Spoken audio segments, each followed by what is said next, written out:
prepared for battle.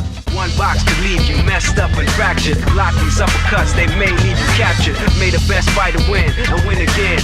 Battle to the top until his life ends. But if his life ends and he starts to decay, may one of his street soldiers avenge things. See you talking to the game, couldn't be talking to me. I got enough to beat and more soldiers to bury. You know it just clicked in and made you realize this game is twice as hard. You see that with your own eyes. You're on the way to choose your type of life cause you gotta. I tell you from now, which fighter will be the hotter. I don't think you want this one, just practice. Just challenge me when you're ready with your tactics. High punch, the spin kicks, watch your back split. I see you in the air when I make you back flip. Get it on down. Select to make your first pick. Get it on down. 10, 9, 8, 7, 6. Get it on down. Choose and pick the best one. Get it on down. 5, 4, 3, 2, 1. Get it on down. Select to make your first pick. Get it on down. 10, 9, 8, 7, 6. Get it on down. Choose and pick the best one. Get it on down. 5, 4, 3, 2, 1. Get it on down. Select to make your first pick. Get it on down. 10, 9, 8, 7, 6. Get it on down. Choose and pick the best one. Get it on down. 5, 4, 3, 2, 1.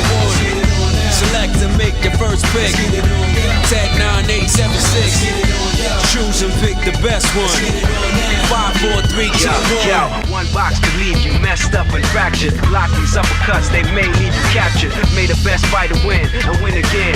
Battle to the top until his life ends. But if his life ends and he starts to decay, may one of his street soldiers avenge things. See you talking to the game, couldn't be talking to me. I got enough to beat and more soldiers to bury. You know it just clicked in and made you realize this game is twice as hard. You see that with your own eyes. You're on the way to choose your type of life cause you gotta. I tell you from now, which fighter will be the hotter. I don't think you want this one, just practice. Just challenge me when you're ready with your tactics. High punch, the spin kicks, watch your back split. I see you in the air when I make you back flip. Get it on down. Select to make your first pick. Get it on down.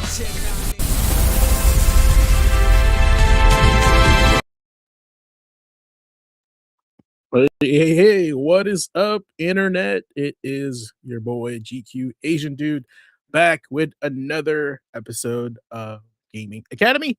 We are, I believe, class 65 now, 4 away from being nice.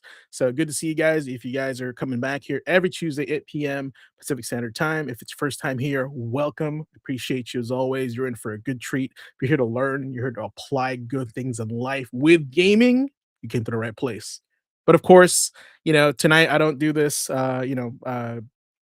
alone. I have friends here, I have faculty here, I have the great ideas that we get from this show comes from all facets of my life and my gaming community. So let's get going. You're in for a treat. Anyway, students, welcome back to Gamer Quotient Gaming Academy. Tonight is class session 65, and tonight we're continuing a conversation that's been shaping this classroom for a while now. Intention, awareness, and what mastery really looks like in gaming. Now, as your headmaster, GQ Asian Dude, Gamer Quotient Asian Dude, joined tonight by the faculty, of course, Blazing Ace Nelson and Oliver. No Nick tonight, unfortunately, but that's okay. He's doing his very dutiful duties as daddy. Even with a lighter roster, we got a strong lesson to plan on deck.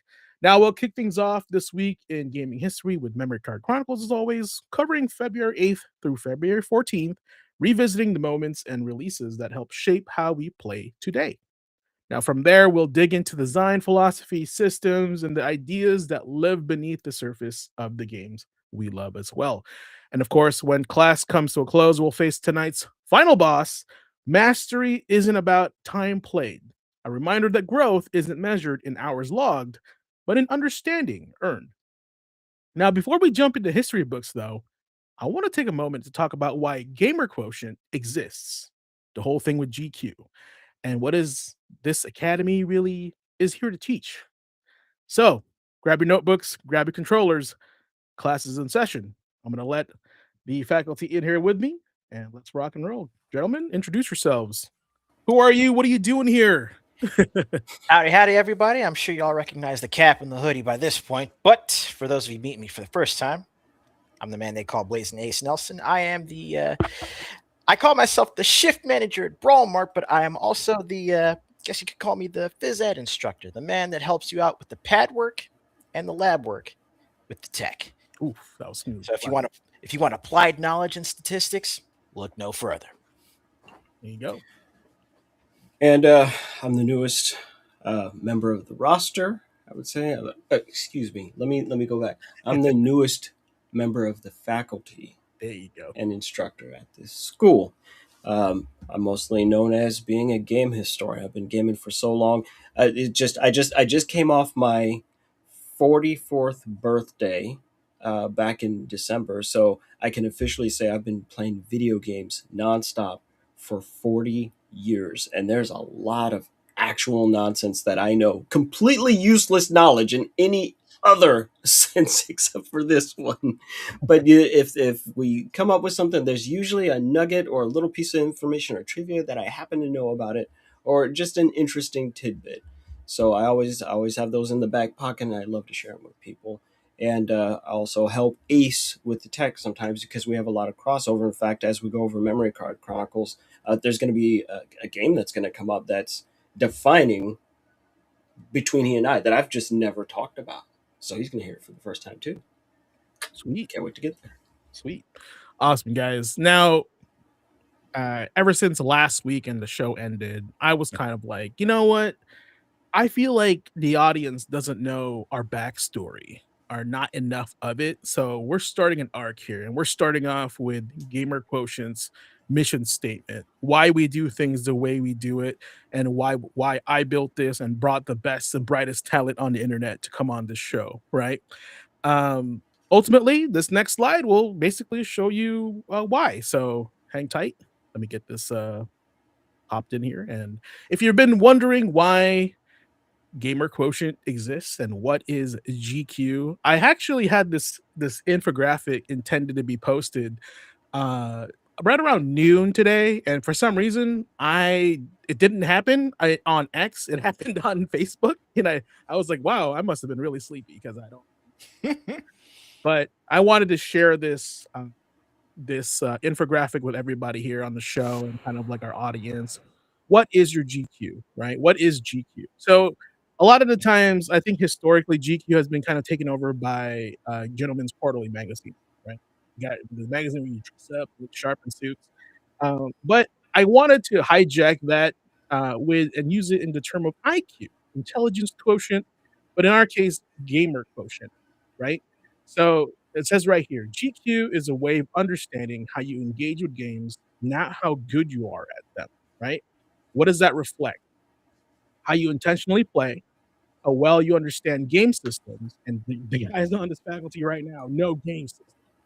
I'm telling you, and how you manage your time and energy, right? How you learn from challenges and failure, and how gaming influences your mindset beyond the screen. Now, if IQ measures how you think, then GQ measures how you game and what it teaches you, right? This all stemmed from one question I received when I was a kid.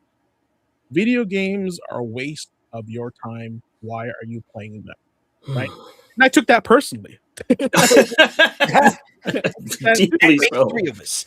Yeah, I took that personally. I took that 20 years at heart, and I was like, you know what? I'm gonna show them, you know, what gaming has taught me, and I want to share it with the rest of the world because I have a feeling that I'm not the only one that shares this sentiment about gaming. So tonight, I want to take a moment to talk to you guys about why Gamer Quotient exists, why we built the Gaming Academy in the first place. So entertain me here for a second. A lot of us grew up hearing the same thing, right? Video games are a waste of time. They don't teach you anything, and that they don't help you grow, and eventually you'll have to grow out of them. My dad says that to me all the time. Are you still gaming? Why are you still gaming? You're an adult, right? But anyone who spent real time with games knows that's not true. Games teach us how to level up through effort, how to grind when things don't come easy, how to fail, adapt, and try again, right? They teach patience, problem solving, strategy, and resilience. Skills we use every day in life, even in work, right? Whether we realize it or not, we're using gaming terminology, gaming philosophies and systems every day. Heck, they cop term gamification, right? You use the term grinding at work, leveling up in life, right? Stuff like that. That is all gaming terms, right? Gamer Quotient was created to prove that gaming isn't just entertainment, it's a toolkit, a way to understand growth, challenge, and progress in a language we already speak, gaming, right? And the Gaming Academy exists to put that idea into practice. Now, Every segment, every discussion, every lesson here is about talking what games or taking what games teach us and applying it beyond a screen into our mindset, our habits, and our daily lives. Okay. We're not here to tell you what to play. Maybe some of us are. Maybe I am too. We're here to help you understand how you play and why that matters. So, whether you're here for nostalgia, mechanics, history, or philosophy, we here at Gamer Quotient welcome you. So, ask yourself this question: what is your GQ? And when we say GQ, Gamer Quotient, we're not talking about skill or playtime. GQ is about how you engage with games, how intentional you are with the games, how you learn, adapt, and carry those lessons into real life. It's not about being better than somebody else. I'm a fighting game player. You know what that's all about. But it's all about the journey and training and leveling up and understanding why you lost and why you had fun. It's about understanding how gaming makes you better, right? All right. I want to hear from the panel. I would love to hear chat. Just pop it in there. What does GQ mean to you, etc.? Because I feel like we all come from different portions of life and different portions of gaming. What is GQ to you guys? Well, for me, honestly, again, it's not just taking what you know about a specific game or about gaming, period. It's taking that, it's finding ways to apply it, finding ways to take what you've learned from the challenges that you've faced in the different games that you've played, and finding those parallels, because no matter what the game, no matter what the situation, there's always going to be something. I mean, that's part of the reason why we have so many games that we have grown to love over these decades, because they speak to us about what we have gone through or what we are going through on a level that not very many others in our lives at that point have actually been able to understand or really verbalize, you know? Yeah, for sure. So yeah, I mean, it's, again, like you said, it's another toolkit. It's another avenue for learning, another avenue for growth, another avenue for evolution. I think and I want to hear what Oliver has to say, but when we're told stories is when we're a kid, these mythologies, these bedtime stories. There's lessons in these stories, right? Gaming's no different. I always consider gaming as like an interactive book, depending on the game you're playing. RPGs clearly are an interactive book. Yep. A lot of games are about problem solving, right? No matter in what form or shape that takes, there's always a problem to solve and a goal to reach in some way or form. But yeah, that's kind of how I saw video games my whole life. Is just like there's a journey and there's an objective, and I loved it. I'm trying to think very carefully on how I want to answer. I want to be as concise as possible because, I mean, this is the whole thing that attracted me here in the first place, was that you guys were continuing on with what I started with Metro City Boys, and I think maybe some people miss kind of the point, right? But the gaming quotient, first and foremost, is a thing. It's a very, very real thing, to understand how you're engaging with this and why, the manner of which you're doing it. Interesting little anecdote. Um, a common thing that we all think about is that people play, but almost every animal on this planet plays. They engage in silly behaviors and things like that, and it's part of our socializing. It's how we learn how to practice. All kinds of different behaviors. Particularly in predators, right? Like when you see a cat, pouncing on its toy. Well, it's kind of practicing for a real hunt. And video games are no different, not at all. Like we just don't. Oftentimes, people don't sit down and take the time to think about what we're actually doing when we're playing. They just go, "Well, it's stupid. It's a waste of time." And anybody who says that couldn't be. In fact, you can't just be wrong. You are the wrongest possible wrong that can be wronged, right? And I can disprove that in mere seconds, right? First and foremost, one of the reasons that Hideo Kojima, when he restarted Kojima Productions, he says from sapiens to ludens. As we know, Homo sapiens. Well, Homo sapiens means uh, man thinking, right? The sapiens to be sapient, right? And obviously, Homo Homo. Everyone knows the bad version of that, but no, that actually means man. So in Death Stranding, the terrorist group are called the Homo Demons, which means madmen, right? But he continues on with that Latin structuring, and the Kojima Productions um, tagline, I guess it would be, from sapiens to ludens.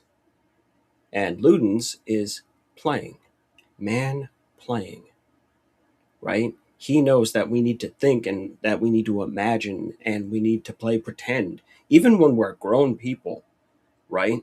Because that helps us stretch our brains. This is part of the something called neuroplasticity, right? Your ability to change and form new ideas, right? And the more you reject things, the more rigid your brain's going to get, and you're not going to be able to flex in that regard. And so, anytime I ever heard someone say, "What any good thing can you possibly learn about video games?" I immediately jump to Super Mario Brothers and I say, "Well, that game is literally um, doing hostile terrain negotiation under a hyper compressed time limit." And they just stare at me. I'm like, that motherfucker's running and jumping. They tried to kill him, and he's got 5 minutes to get down wherever he's tried to get to. It is terrain negotiation. That is literally what it is. That is a skill, a real skill that, for people that don't know, you will learn in the military. You have to learn how to. Hostile terrain is just that. It's like, hard to pass terrain, dealing with, mudslides or craggy surfaces or going through marshes or swamps or anything. Navy SEALs are literally specialists in hostile terrain negotiation, right? And you have to do it under a crunch, right? They say you got 300 seconds in Super Mario Brothers. That ain't no 300 seconds, boy. You better move your ass. You don't have time. But that's a very simple game, and that's barely scratches the surface of all the things that you can pick up and learn. And one of my favorite things of all time, of what I've learned from games, is always something I just didn't know. I've talked about this before on my own streams, but there was so much world mythology and folklore that I did not know anything about, because I grew up in an incredibly Christian household. So anything that was not about Jesus was just blasphemy. And the Persona series introduced me to all these concepts that I just didn't know anything about. Like, I was like, what is this? Who is this? Oh, the rest of the planet has their own belief structures, and instead of just my whatever I was being taught. And I took interest in it, and it helped me to understand people, to find the crossovers. I'm like, wow, a lot of these mythologies are actually really similar to one another. Oh, that's really interesting. We're so much more alike than we aren't, right? And I couldn't have gotten there without games, period. And I mean, we could go on this one for hours. It's like, not only did it teach me about things that I didn't know and help me discover new ideas, new passions that I would then follow up on, because it's like, next thing you know, I'm at the library. I'm going, no, I got to go read about this, right? I'm like, who the hell is Cuchulainn? Oh my God, this is the dopest thing I've ever heard, right? I'm like, Gaelic mythology is nuts. Like, oh, and I've never would have learned about that if it hadn't been for games. So I think we should always encourage people to play games, to figure out what games they enjoy. You don't have to like every game. That's not required. Games, books, movies, you don't have to like every single one of them, but there's almost a guarantee that there's going to be something that's going to catch your eye and you're going to go, I kind of want to mess with this. This is interesting. Oh, that's a neat idea. Hell, I even, for these days in 2026, I even settle for people who are like, I don't play games, but I love watching people play games on YouTube or watching Let's Plays, because they think there's something interesting to see, right? And we do absorb that knowledge. That's something that Kojima was trying to get across with Metal Gear Solid 2 and Raiden. Who remembers what was up with Raiden? Oh, with the virtual training, right? Yes, sir. Right? He's a VR soldier. He did the bulk of his training in VR. Right? And Snake was like, yeah, it's no match for real field work. But the brain, and that's what we're really getting at here. The brain, given the correct stimuli, isn't really going to discern the difference. Right? You could sit down, take someone who has never held a gun, just as an example, in real life, make a VR, you know, simulation, right? Make a VR game and make it completely authentic, right? Sit down and they're using those controls and teach them how to use that particular firearm. They're going to be able to take that skill out into the real world to a gun range because their brain has still grokked the information. The brain has still absorbed the information of, oh, I understand how this gun works. I've used this, a simulated version of this, and they're going to get right in there. Now, I didn't say they're going to be a good shot. I said they're going to know how that particular gun works because they've they're seen gonna it in have such a high leg up. detail. They're going to have a massive leg up compared to other people. So you're still gathering information, but you're doing it very differently in a very simulated way. And not all games should be taken seriously. Not all, just like movies, just like books. Hey, not everything is there for learning. Sometimes it's just there for a good goof, right? I mean, someone would argue with me on this, but I'm like, I don't think there's a huge takeaway from, say, uh, Super Puzzle Fighter 2 Turbo. I mean, there's some block drops, right, and spatial recognition, but no, it's mostly just so you can see Ryu with a big ass head. Yep. And being goofy. But there's a lot of games you can learn from, right? But there are some games that are just there to be silly and to just play and just have a good time, right? So always try to think about what you're learning, but don't think too hard on it.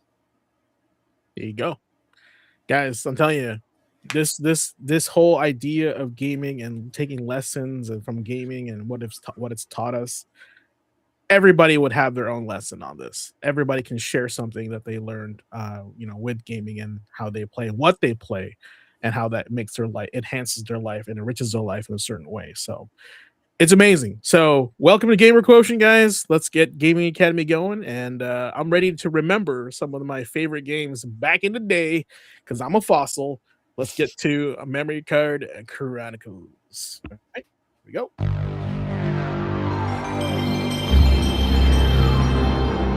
All right. So if it's your first time here, Memory Card Chronicles is the segment of the show where we cover basically a week of gaming of some of the games that we remember wholeheartedly dear to or close to our heart, or just something we want to share with you guys because it's fun, it's exciting, and informative, or just plain silly. So that's what we're here for. This week we're covering February 8th to February 14th, and I'll kick this bed off here.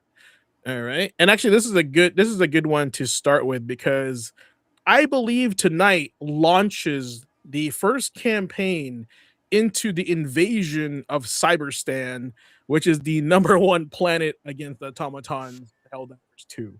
So I brought this Yes. game up last year and I'm bringing it up this year again. It's basically the 1 year anniversary of Helldivers, and yes, Helldivers 2 specifically. And we're going to war, baby. We're going right into the heart of the automaton territory. And there's propaganda posters everywhere on social media. Matter of fact, it seemed like this whole last week, the automatons had hijacked the Helldivers 2 Twitter page or X page and their Discord. And that was sowing a lot of discourse about the lies of the Helldivers, and they're like really just like a bunch of meanies, killing robots. So this game is hilarious and it's fun. I play this as a pick up and play every night. There's no commitment to it. I literally just like pick a planet and I go, they need my help here. I shall fight. Right. And why is this unique and why is this a memory? It's because it's one of the few games I can go back and say, I'm participating in a bigger picture. And there's also another person on the other side of that screen, at the Helldivers, I call it high command, that's game mastering the whole campaign, which is insane, and I've never really seen that before in any other game. I would love to hear that if you guys have another game that's similar to that. But yeah, that is my choice for my this week in gaming history is Helldivers 2. So It's definitely a big one. Again, because of just how much it feels like the game is actually bleeding over to into everyday discourse. And I'm not talking just talking about the game, but I mean like various events in the game. And again, with the propaganda, Yep. it's like a lot of what VR had initially tried to do back in the 90s, especially with shows like I'm about to blow your minds with this one, Bots Master. I was just thinking about Bots Master yesterday. I'm not even kidding. I was like, yeah, boy, I'm Zip Zoolander. ZZ for short.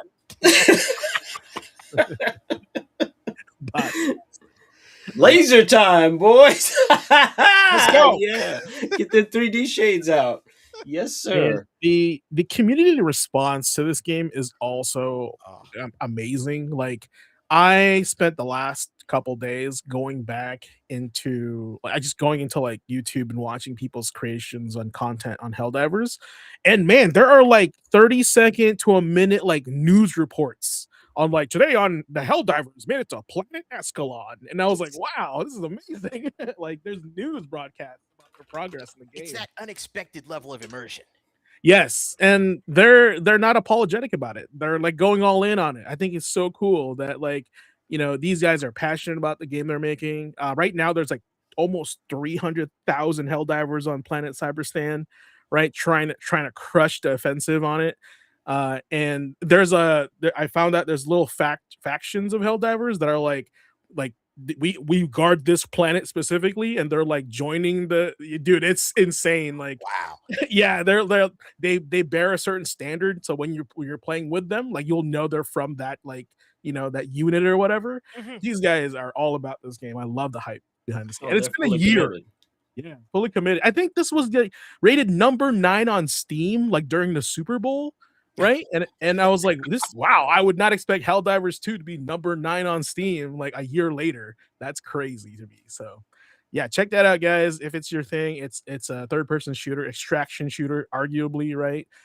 It's funny, it's a parody, and man, it's just carnage and fun. Like, it reminds me of like Smash TV, basically. This game's nuts. But anyway, this other game I'm about to show, I was actually playing a little bit a few months ago, and still want to keep playing it because it has an amazing art style.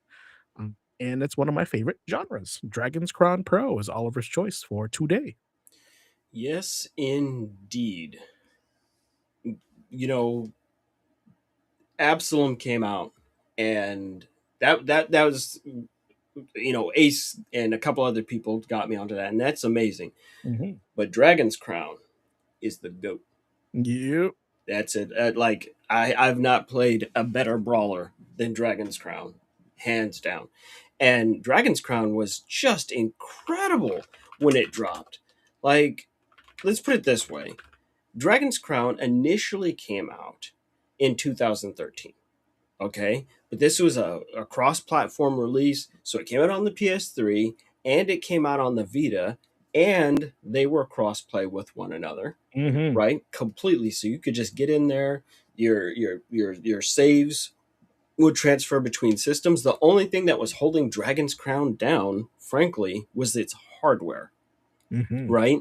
And anyone that played on the PS3 could tell you, like, oh boy, no, you would have some dropped frames. But I mean, that incredibly gorgeous, deeply hand drawn art style, completely through, spared no expense, like Jurassic Park style, and the PS3 just couldn't keep up with it. So then Dragon's Crown Pro came. It came 5 years later, right? In 2018, and not only did they up the frame rate, because now they had the power to back it up. They did a complete new narration, with like every playable character can also be the narrator of the story. I'm trying to remember what else, but there was a bunch of stuff that they added. One of my favorite things about Dragon's Crown is that it was at no point did it ever abuse my wallet. There was no DLC. There was no, crazy extra add-ons in Dragon On Forever. It's just like, hey, here's this game. We've got this story. Get in there, beat some asses, and have a good time. But we all know that the controversy followed that game because of George Kamatani's art style. And you could tell who How was it's too familiar good. with, right? We can tell who was familiar with George Kamatani in the first place and who wasn't, right? And we're not even going to get into that. But it was just an incredible, no, it's not even was. It is an incredible experience, to have the cooking mini game and then to cap it all off. Once you've done everything and all that, and they go, oh, yeah, by the way, here's a roguelike mode. You just keep going until you die. And you're like, oh, okay. They're like, yeah, go have fun with that. No, it's so crazy. I platted that game twice over. Like, I did it on the PS3, came right back and did that same shit on the PS4 because I love Dragon's Crown. Like, if people like brawlers, it's literally top of the list. You must play. The list goes Dragon's Crown, Absalom, King of Dragons, Knights of the Round. Like, that's it. You're like Streets of Rage 4, number 5, right? Of the modern, post 2000 brawlers. That's where, well, it's not post 2000 on Knights of the Round and King of Dragons, but like those are the cream, like the cream of the crop. Everything else is very good, great even, but those are the masters of that genre. I need those homies over there at what is it? Is it Guard Crush? Yeah. I need them to keep doing what they're doing because they know what they're doing. I like it. I want to give you more money. Like please, here. But my wallet's open, but no one's taking it from me. It's right there. What are you doing? Take my money. Yeah, I was actually quite shocked there was like not even one extra DLC character. Like I was totally expecting like at least one as like an add-on, right? So I mean, I wouldn't be upset either. I wanted more. I was like, man, what is their artistic depiction of like, what maybe I don't know, a warlock or something. I want to see that, Right. So I found the list of everything that happened with Dragon's Crown Pro, and they didn't charge more. It was actually less, which is much incredible. less. Right? It was like when it came down, I think it dropped at like 40 on release. I want to say it's something like that, but right out the gate, it goes straight to 4K on the PS4. Like, oh, okay, like 4K graphics up. You didn't have to, but you did. Right? They had to do that, but they sure damn did it. Yeah, to 4K on the PS4 Pro, up from 720p on the PS3. Like, oh, the entire soundtrack was re-recorded using a live orchestra, but you can switch back and forth between the original soundtrack and the live orchestra soundtrack. Obviously, it's now hard locked at 60 frames a second. The cross-platform support continued, right? So they made sure that you could play across the Vita, the PS3, and the PS4 all at the same time. All patches were included, and they added the ultimate difficulty and the Tower of Mirage, and up the level cap to 255. Like, damn, they went. Really, Dragon's Crown Pro, you can more treat it like definitive edition, right? That's basically the score. But man, I dropped so many hours up in that bad boy. Oh, I love to see it. Just think about it, make me want to play it now. Yeah, I don't blame you. I mean, I think you could actually get this game now for like under $5. So if you're on PS4, Oh yeah, yeah. So you like beat 'em ups, gotta pick that up, guys. So go ahead. you gotta have them. Matter of fact, do it right after the show. Just go get it. Add it to your collection for $4 or $5. That's less than like a macchiato at Starbucks. He gonna make me go look. I'm gonna go look right now. If it is $5 on PSN, I'm beating up everybody that doesn't buy it. Right? It's like, do you really want to get beat up over $5? Do you really get beat up over your lunch money? Like, stop playing. Let's see. I see Dragons. Okay, let's see the price in the damn store. Oh, because I already own it. Damn Oh it, no! Hold up.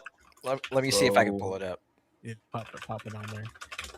because I've got the physical. Oh my god, it's $4. $4. My bad. It's four. Brother. It's like right. We thought it was 5. It's $4. It's You $4. look. Bruh. You can walk your ass into a gas station, buy 2 20-ounce sodas, and it's going to cost you more than Dragon's Crown Pro. Go buy that shit. Like, no, now everyone's just getting a paddle. Go to the principal's office. That's right. You're in detention, and the only way out is to buy a copy of Dragon's Crown Pro. Yo, we need to see you at the headmaster's desk. Uh-oh, That's you what don't, go you to don't the want that. principal's office. You don't want that. Just a speaker. Just hello. What are you doing here? Actually, you know what? Listen. I have the physical disc for Dragon's Crown. I have the Yeah. art book for Go. Dragon's Crown. Yeah. I am about to double dip because it is well worth the pickup. Oh yeah, yeah. Put that physical on the wall, man. Display that. It's a steel book too, I think, from what I remember. Right? It's like a Yes. yeah, You're Like, correct. Yeah. They went extra on the art. Like, Yep. come on now, support. And now I have and am currently downloading Dragon's Crown Pro. $4, very $4. well spent. There you go. We made a sale during this show. Yeah. All right. Even grabbing it physically, it's still super cheap.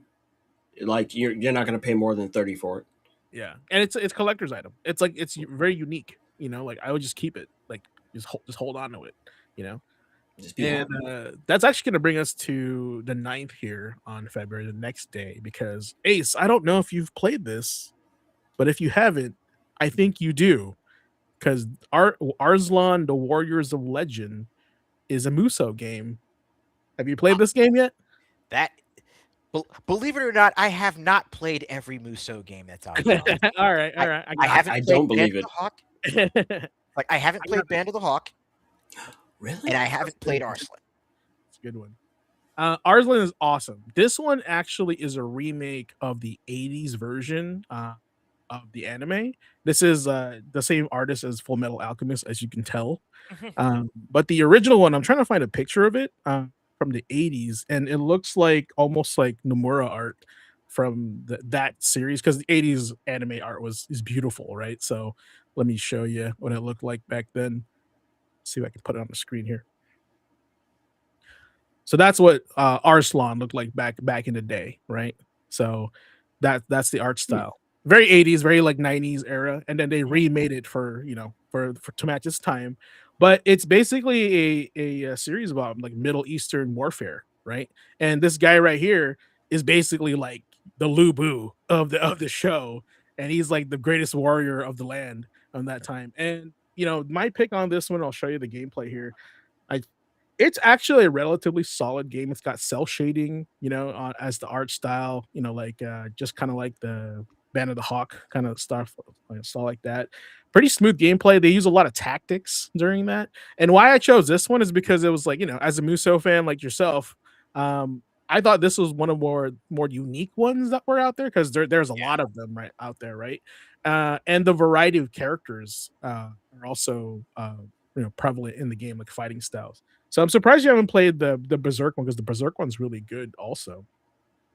So let's see. I mean, I both have Ryan and watched I are going to Oliver tell play you. it a lot. No, that's a big one. It's a big one. It's rare as hell now too.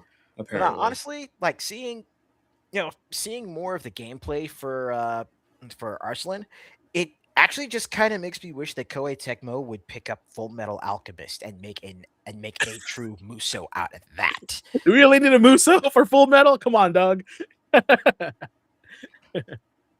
Wait, what kind of legions are we fighting in the FM?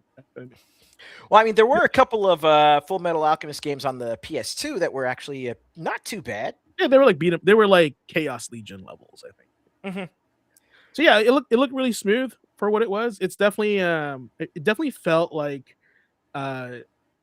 Dynasty Warriors like 10, right? Not 9. So it has a very unique combat system. I think that's what stood out from among it really well.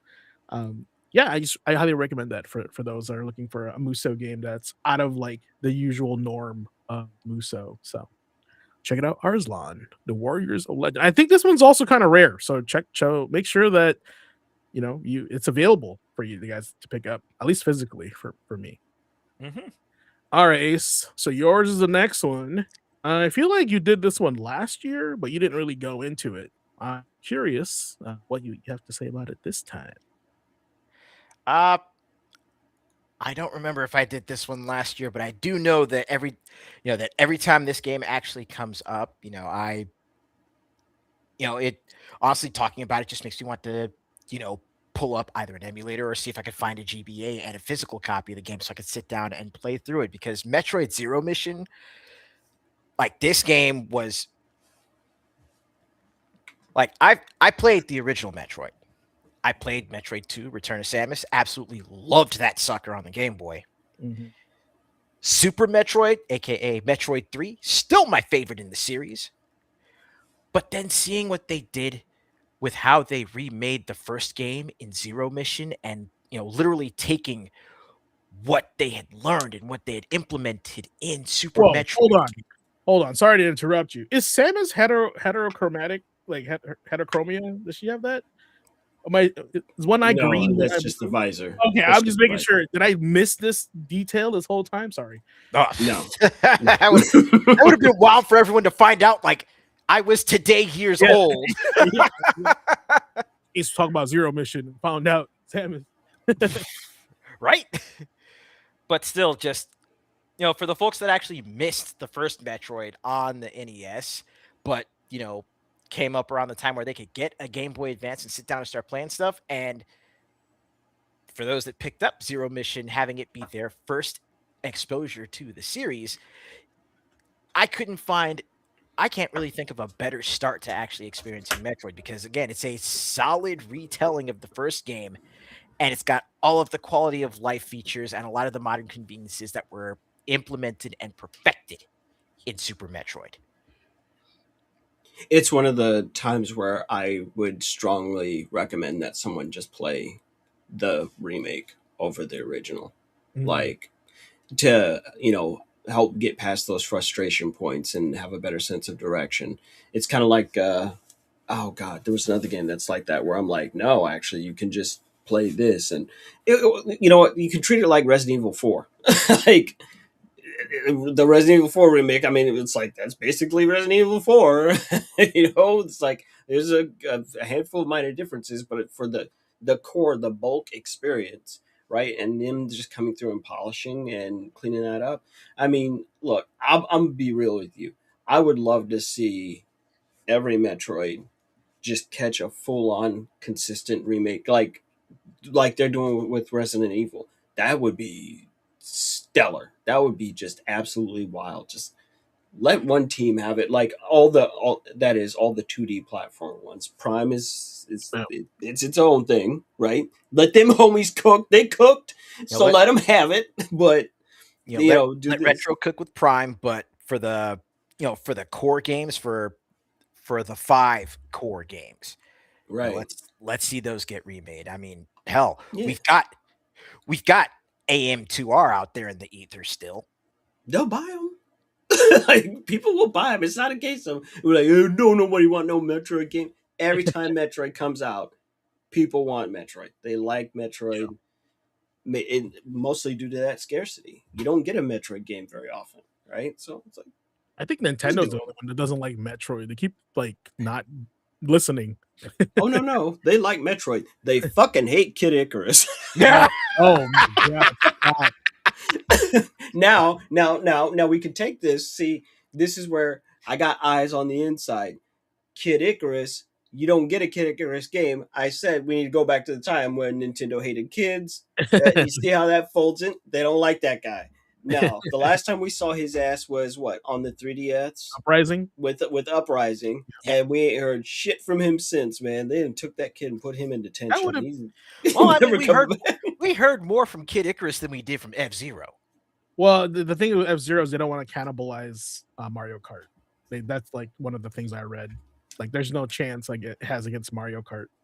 Even though I think it's a different game, but whatever.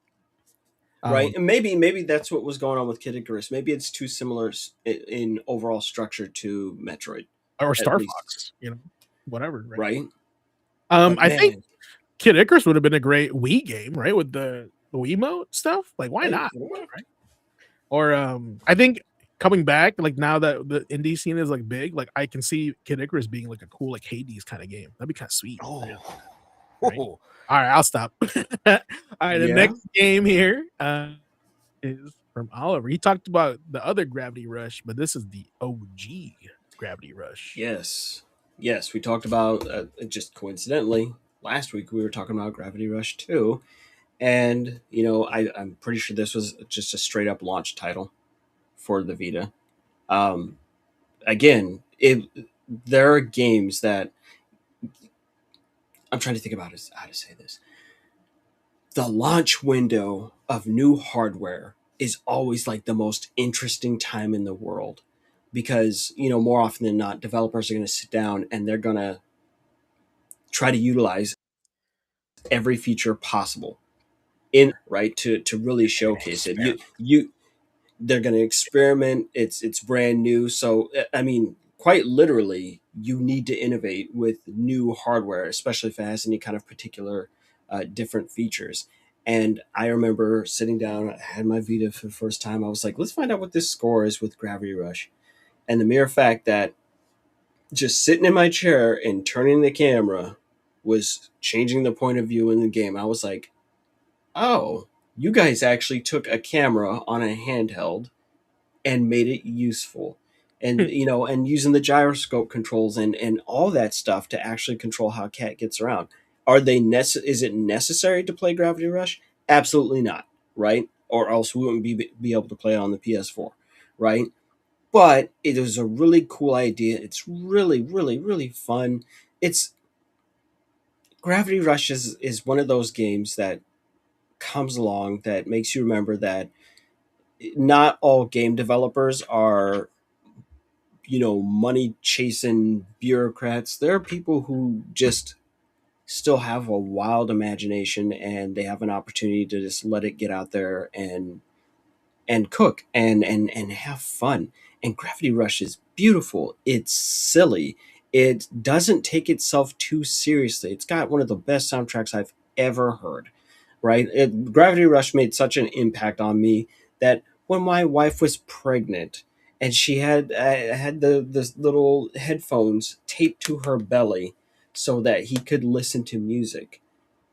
The song Old Town from Gravity Rush is one of those songs, and he still loves that song to this day. Like, no, Gravity Rush is just it's goated.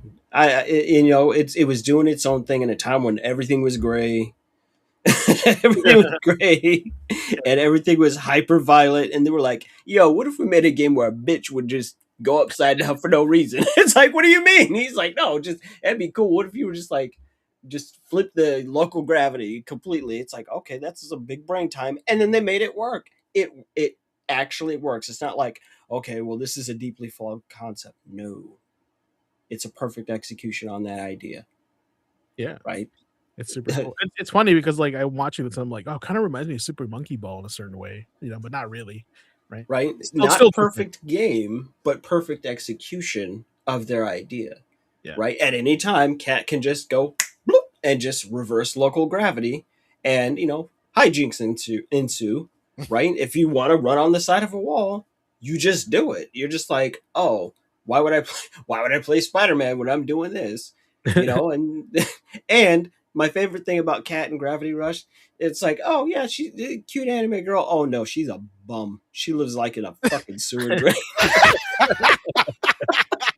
That's character right there. Oh, Yeah, she's homeless as shit. It's just like, oh, this is where I live. I'm like, you live in the sewers? Like, yeah, it's cool. It's like, you know what? I'm in. I'm like, let's find out where this is going. You're like, all right, it's a good time. as long as you know, right? As long as you know, you do it. Right, as long as you know that you're in the sewer, it's fine. But they're like, we're worried about you. They have roofs. They've invented these. damn, you live like this? Yes, that's the game. Like, oh, honey, like, you don't know what to Yeah, do. exactly. That's exactly what it is. Like, oh, Oh, baby no. girl. All right, you said the goat on February 10th, Ugh. 2000. I think this was one of the most goated RPGs ever come out on a gaming console, right? And we're talking about remakes. This thing needs a remake, right? One Oliver, tell the world about Vagrant Story.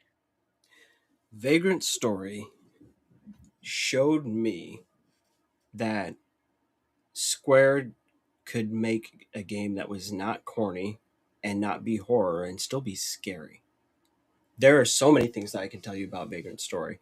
First and foremost, this intro that's about to play. Actually, we'll get to it after this. But when they show the God, what is her name? Jesus. Oh no. Yes, when they show Muhlenkamp dancing. So technologically, this is the very first game in history to use Maya and Blender and stuff like that to. I did not know that. That's crazy. Yes, this is the first game. Like it's in my textbooks though. They went all out. They went all out with this one. This is the one to use Maya, and so all of Muhlenkamp is rendered with that. Um, we just came off of Ivalice not but a handful of years before with Final Fantasy Tactics, right? And that again, that was another one of those. Hey, this is actually really serious. This isn't hee hoo. Let's go on a quirky adventure. That was a fucking war, horrible shit. There were demons. Okay, there were demons in Tactics. We're like, oh, this is. You're like, I thought I was just fighting about this kid. Next thing you know, they're like, no, we made a pact with Eldritch Horrors. You're like, oh, okay, That's This not is good. getting- oh no. So one of the things that Vagrant Story does is it's not funny. It's not a funny story. It's not a joke. As everyone can see from the text on screen, they leaned very heavily into Shakespearean style dialogue. Mechanically, they used the same system from Parasite Eve, right, with the sphere, and so having a sphere grid. So everything is a mixture of real time and in a manner of speaking turn based, right? But Vagrant Story is also one of the few games that has received a perfect score in Famitsu magazine. It is one of those prestige games. No, it was a straight 40 just across the board. Like it's incredible. And the beautiful thing here with Vagrant Story, this is when I knew when I first met Ace, I knew that I needed to take him seriously because he knew all about Vagrant Story and that it's one of the best fucking games ever made. That it carries weight. And like, nope. Once that all came up, I was like, keep an eyeball on this one. He knows something. had him over here looking at me like Thor, like, I like this one. Yeah. Basically, I was just like, is he gonna flinch? Oh, he knows about Vagrant Story. That game's busting your ass. No, it's a beautiful game. It's an RPG that has no stores. You have no NPCs that you're talking to, right? Like not any just random people in a conversation. Nope, you're not doing that. You're dungeon diving. The 3D maps, to this day, I judge all video game maps based on this map because you have a full 3D map to see every aspect of not just the room you're in, the section of Leamon that you're in, and you really need to pay attention to it. I'm like, You No, are go. a man on a mission. Mhm. It's as simple You as get that. you got shit to do. Like when I tried to explain it to my wife, I was like, I need you to think of medieval James Bond. Yep. I'm like, you are a one-man wrecking crew. You go in there, no blacksmith, no one's selling you anything. You want a better sword? You take your ass into the workshop and you're the one doing the hammer beating, drumming that up. You got so many weapons. What are the 8 weapon classes? You got pole arms, crossbows, daggers, knives, big ass swords. You got shields you need to make, all kinds of crazy stuff. And this is when Square peaked. I mean, please, everyone, take note. It still says Square Soft, not Square Enix. This is an end of an era when they truly were at the height of their craft before everything came crashing down after that movie. I love Vagrant Story so much. That game came out 26 years ago. What I have right here in my hand, whoop, is the original official strategy guide for Vagrant Story that I bought 26 years ago. Because if you tried to get through the Snowfly Forest without this, good fucking luck to you, man. And again, as the Lord help historian, you. I have a very interesting anecdote about this strategy guide.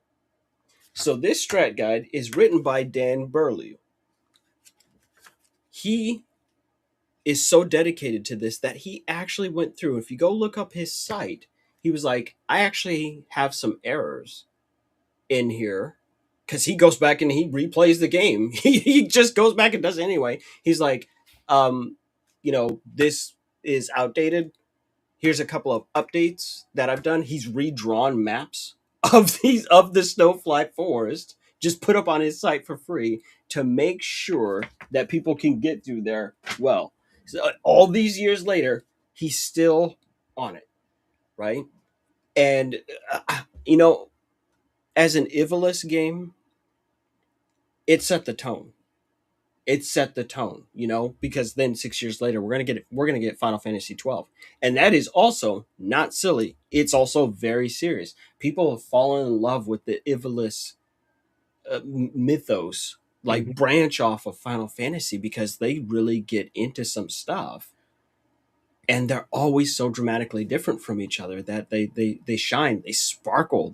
They're truly diamonds in the rough, and I can't tell that everyone needs to play Vagrant Story. But if you're a person who likes RPGs, or you like a serious story, or if you want to play something different, Vagrant Story is never one that you pass on. It's magical. It just is. That's it. Bottom line. Dang. Well said. That doesn't get you to play. I don't know what will, guys. That it is definitely a gem of its time for sure. But I fucking hate that hair. I have not been able to stand that hair all this time. Like, no, I see what you were trying to do, but this man looked like he out here cosplaying as Isn't it like Kuja's hairstyle? Like, I was gonna say he looked like he's trying to cosplay his old girl from There's Something About Mary. oh. God. I'm like, put it down. Just put it down. He was already cool. He's already cool. He didn't need all that. Because his hairstyle reminded me of this. Because Kuja. Here we go. It just like.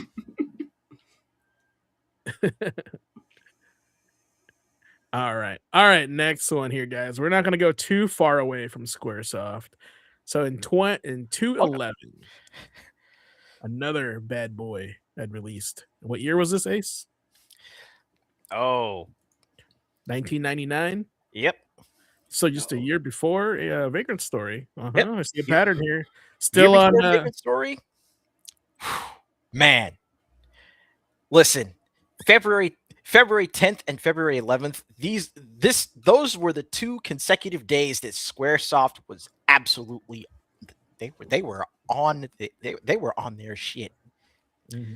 So recently, for Retro Sundays, I've been going back, doing the same thing with Final Fantasy VIII as I have with 7. Picked it up on Steam, decided what kind of mods are there for it to make this, a whole new experience. And I have found a few.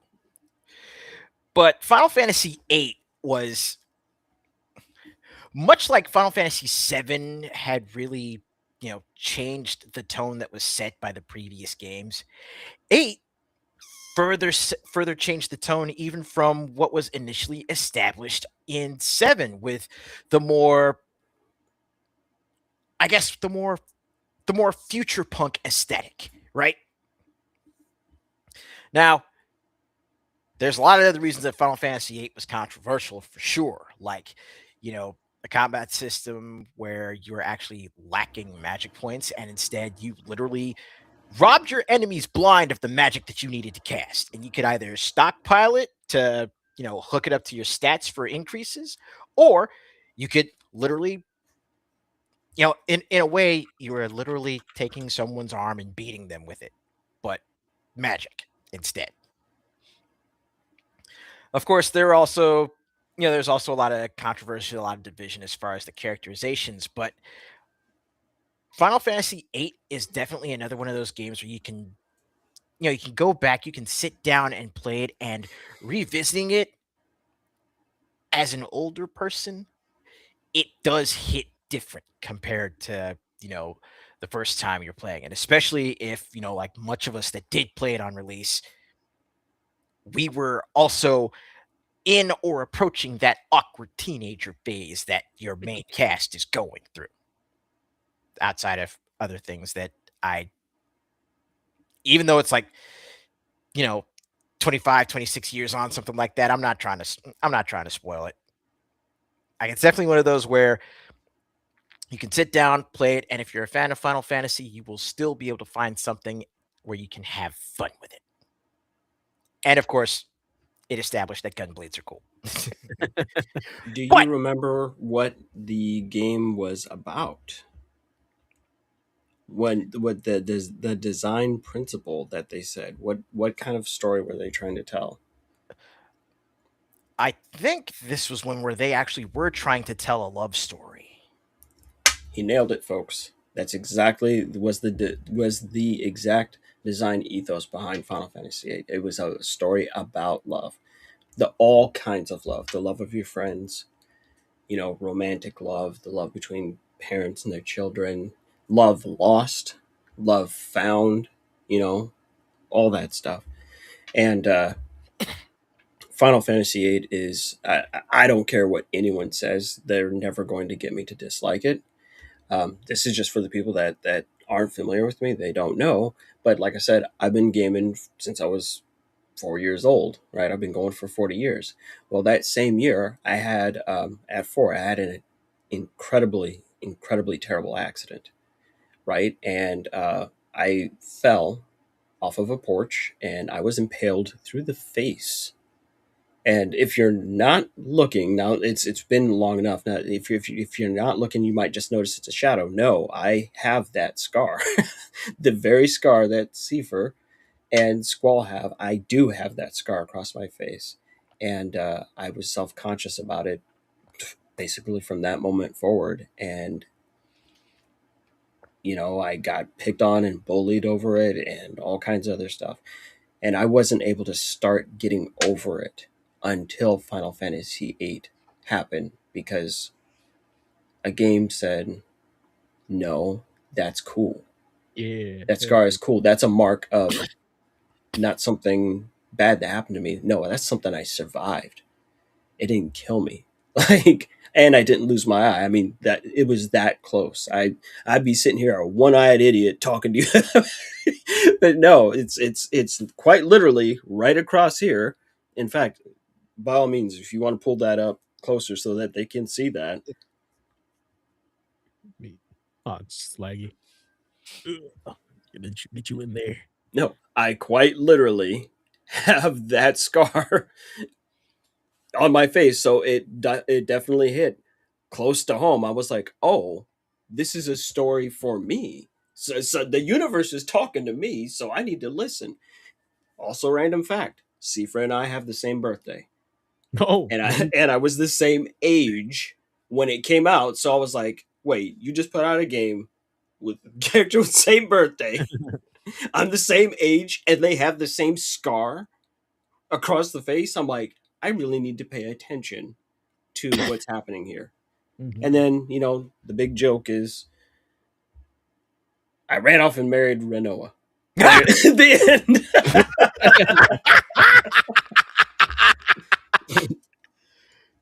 I'm just saying, if I get a dog, we're gonna just fucking name him Angelo and call it a day. Well, I mean, Like, that's it. come on. Hopefully I'm not stepping on your toes by mentioning this, but wasn't your wedding song Fisherman's Horizon? You are correct. You are absolutely correct. And Yes, when we not got gonna lie, married, that's a beautiful track. this was one of my favorite tracks of all time. Yes, we got married to Fisherman's Horizon. That's how big of a deal Final Fantasy is. So, no, as far as I'm concerned, it's goated. I don't care what anybody else says. Triple Triad, damn it! Triple Triad, come on! That alone is so good. You can still go on app stores and people made standalone versions of Triple Triad. Like, fuck the rest of the game. You're like, no, man, I gotta get these cards. I gotta have them. You're like, how did I get sucked into this?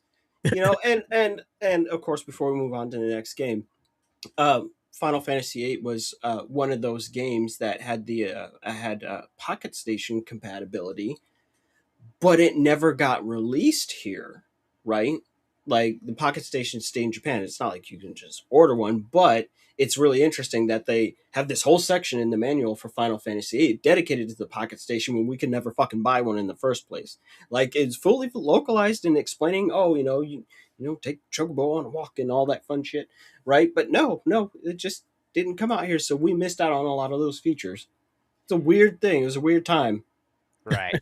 And also, before we move on to the next game, though, I have to make mention of one other game that came out on the same day, literally the year prior.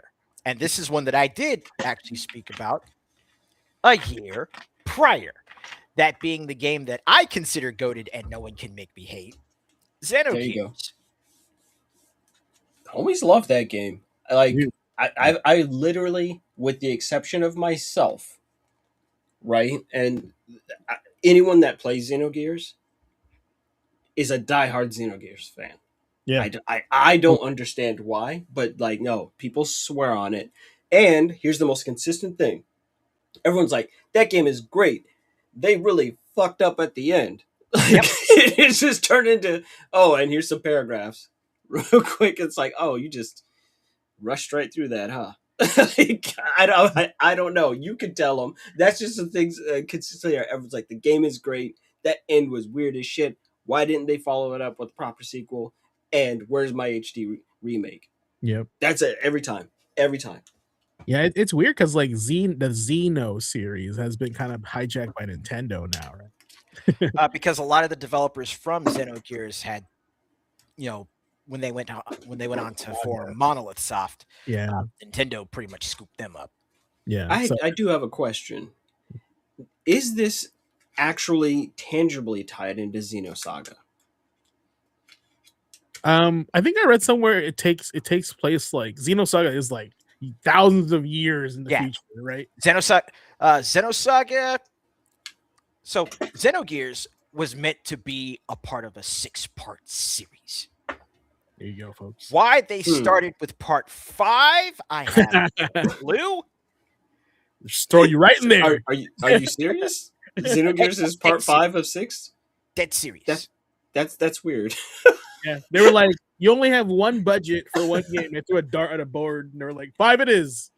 No, wait. Actually, no. Actually, it's not crazy at all. It's not crazy at all when you sit think about it, because they were like, fucking George Lucas started on the 4th chapter. Yeah, you're right. You're right. It's like they're like, we can make it work. It didn't work. It didn't work. But Xenosaga was basically supposed to be a retelling of the series, because the first game in the series, the first game in Xenosaga was literally the events of what happened with the original Zohar on Earth and how it eventually got off world as humanity was trying to migrate from Earth to, find a new home in space, basically. Right. It's like the relic in Dead Space. Now, because of a lot of what had happened, with Squaresoft and with Square Enix or Square Electronic Arts, basically what was happening with Square around the time of Xenosaga's release. So, in short, the Spirits Within. Yeah. Man, Spirits Within catching strays tonight. Hard. It basically screwed them over so bad that they wound up having to condense the entirety of the 6-part series into 3 games. And even 3 was a condensation of at least 2 of the major story arcs. We need an episode on Spirits Within. I feel like we have to talk about it. Absolutely. I feel like Absolutely. I feel like that movie got a bad rap. That movie got a bad rap. It changed the course of like, I know it messed with the company clearly, right? It did.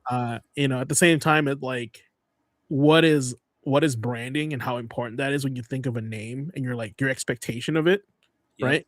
Man, that movie just oof. All right. It's a good movie that should have never had the name Final Fantasy. Yeah. Yeah, I Like, that's basically it. that's exactly, man. There's a lot of that stuff in gaming too. Like if it had a different title, it would have been received so much better. Like that. Got So, the big fat art book of it and everything. Mhm. No, I'm in. Like, let's do it. all right. I'm excited for this next one because I thought this was I wasn't a huge Monster Hunter fan yet, but I did play Tokiden Age of Demons a lot on Vita. Well, and then Oh, that's good because we're gonna be able to share this one, Yeah. right? Because this was Actually, another all- really early Vita title. Wait, Actually, wait, Will, all because 3 I of us played we played it on on- PS4. Yep. Yep, we were doing that on PS4, and I loved the ideas that they brought to the table, right? To really cut off and remove parts of those demons, and then having to spend that time like trying to absorb that essence. I still to this day, just as a standard part of like anytime I go and grind or something in a game, and I've really got to like lock the fuck in. No, I'm listening to music from Tokiden because it's some of the best in the biz. Pretty hype. Right? Yep. Oh, it's hype as hell. But Tokiden came out in a time where you could tell all these other Japanese companies were noticing that, okay, wait a minute, Capcom is really making money off this Monster Hunter thing, this Monster Hunter experiment that they're trying to do. And so we saw a lot of duplicators and imitators. Mhm. And I would say that Tokiden would fall within that category, Oh, right? There was God Eater, right? Yep. And they did several of those. So there was God Eater 2. There was, didn't it get all the way up to 3? And isn't there a burst in there somewhere? Let's Like, see. is it- God Eater made it up to 3. God Eater Burst was a update on the Vita, which Of the original? It was like yeah, it was God an Eater update original, Pro. and then you know? on PS4 it was re-released as God Eater Resurrection. God Eater 2 Rage Burst was the complete edition, the complete definitive edition of God Eater 2, and then you've got God Eater 3. There No you burst. go. And so what's interesting, what happens here with Tokiden is that they did get a sequel. I distinctly remember Ace streaming that Oh yeah, when Tokiden 2 came out, where it was like, no, they give you more of an open world. And they just never was able to get this to hit the right way, right? They didn't get those Monster Hunter numbers. It's not like there's something wrong with it. It's just it just didn't didn't hit catch people on. the same way. There is But one- these guys did do crossover content with Soul Sacrifice. So Hmm. you could fight demons in here in Soul Sacrifice and literally just like get spells off of them is super cool. But the really cool fact is that everything that they learned from Tokiden and Tokiden 2 is what allows them to ultimately make Wild Hearts, which is another hunting sim game that way too many people slept on. It's stellar. It does things that Monster Hunter absolutely does not do. Like, I'm like, oh, this is finally, there's a true competitor, right? And it's got crossplay and all that. But no, one thing Wild Hearts is good.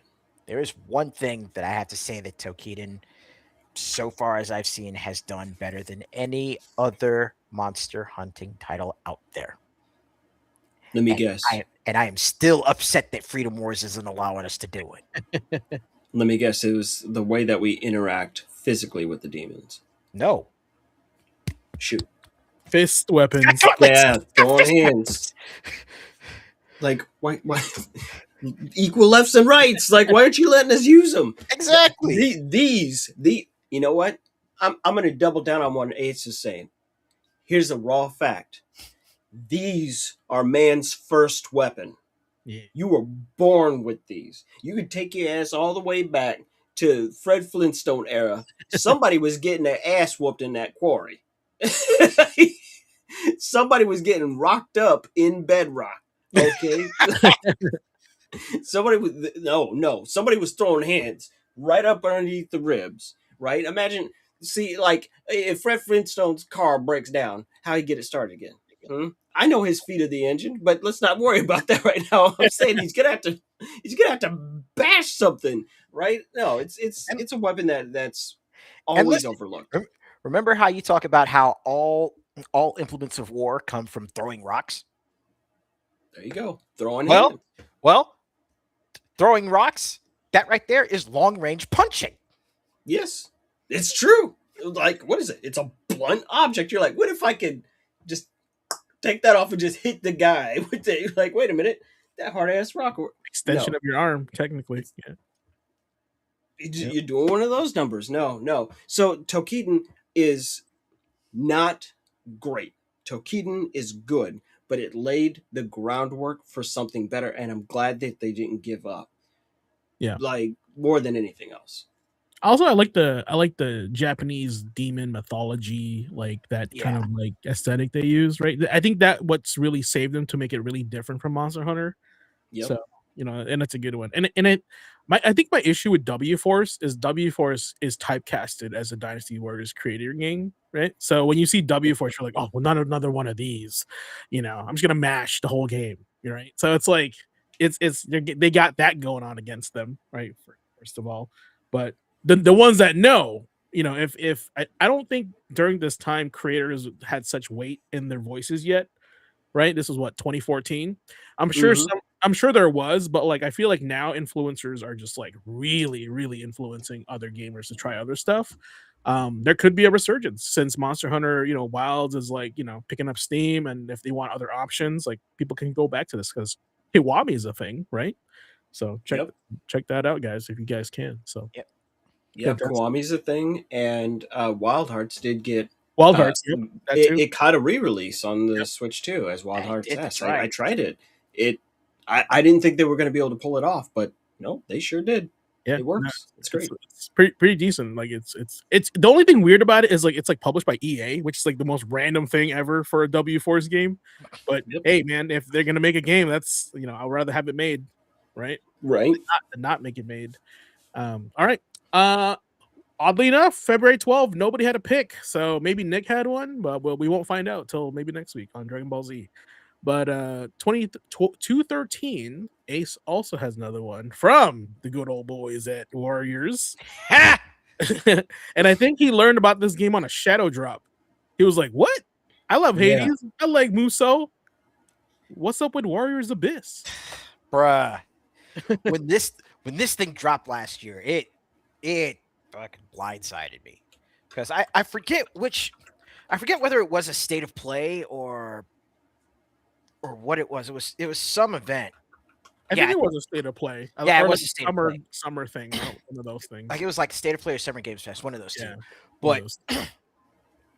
pretty much like end of the show, this thing was like tucked in on the back end. Didn't think anyone was gonna Yeah. be sticking around for it.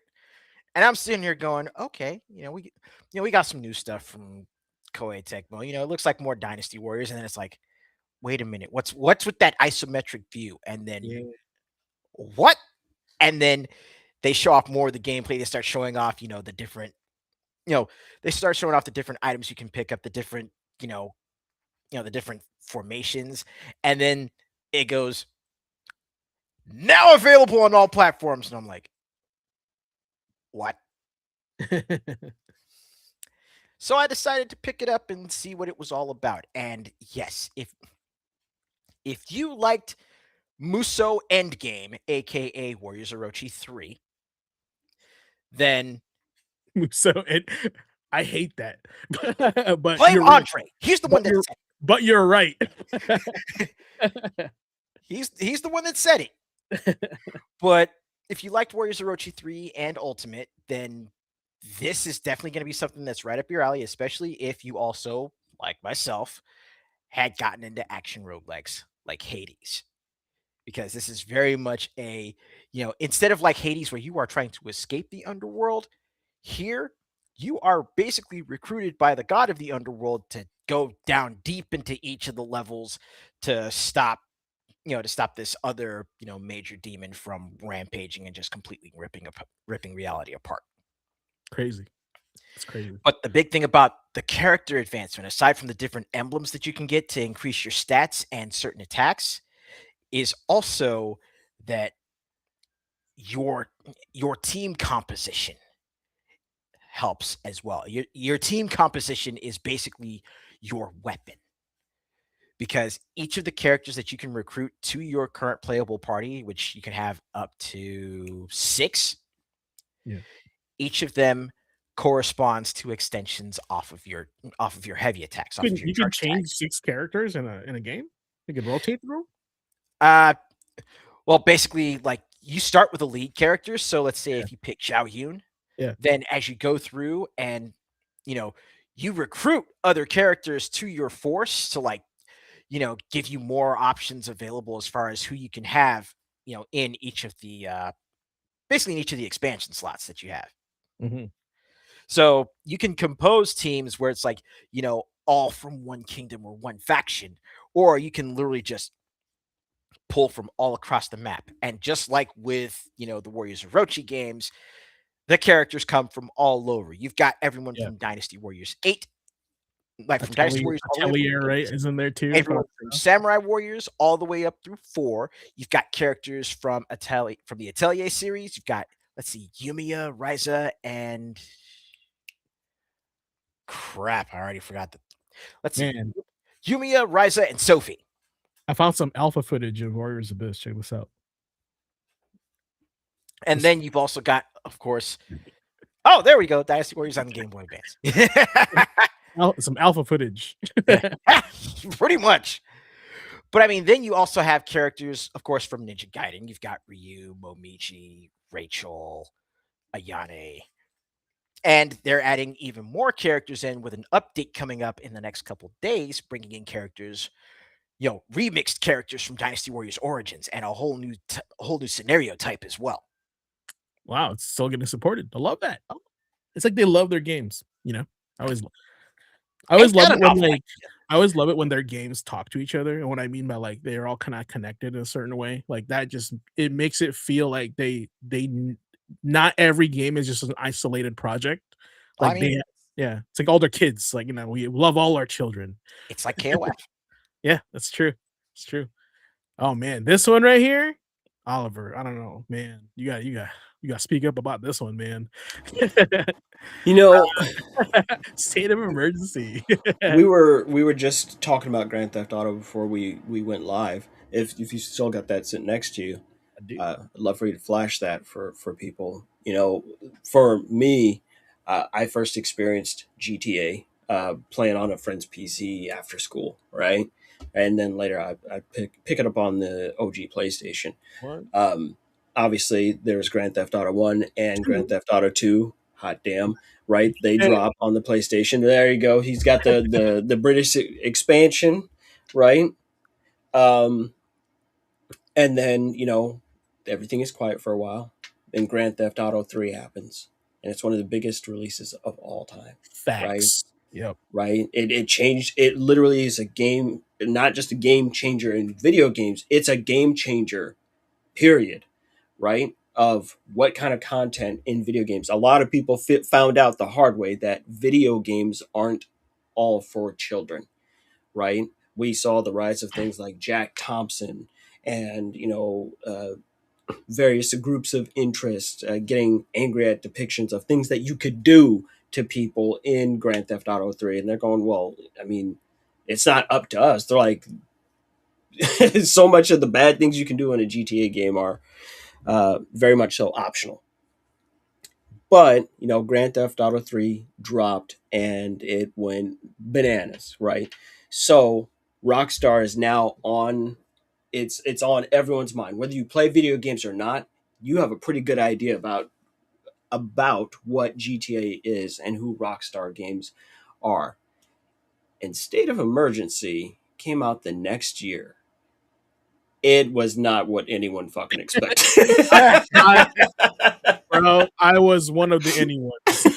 I 100% admit it. I was one of the anyones.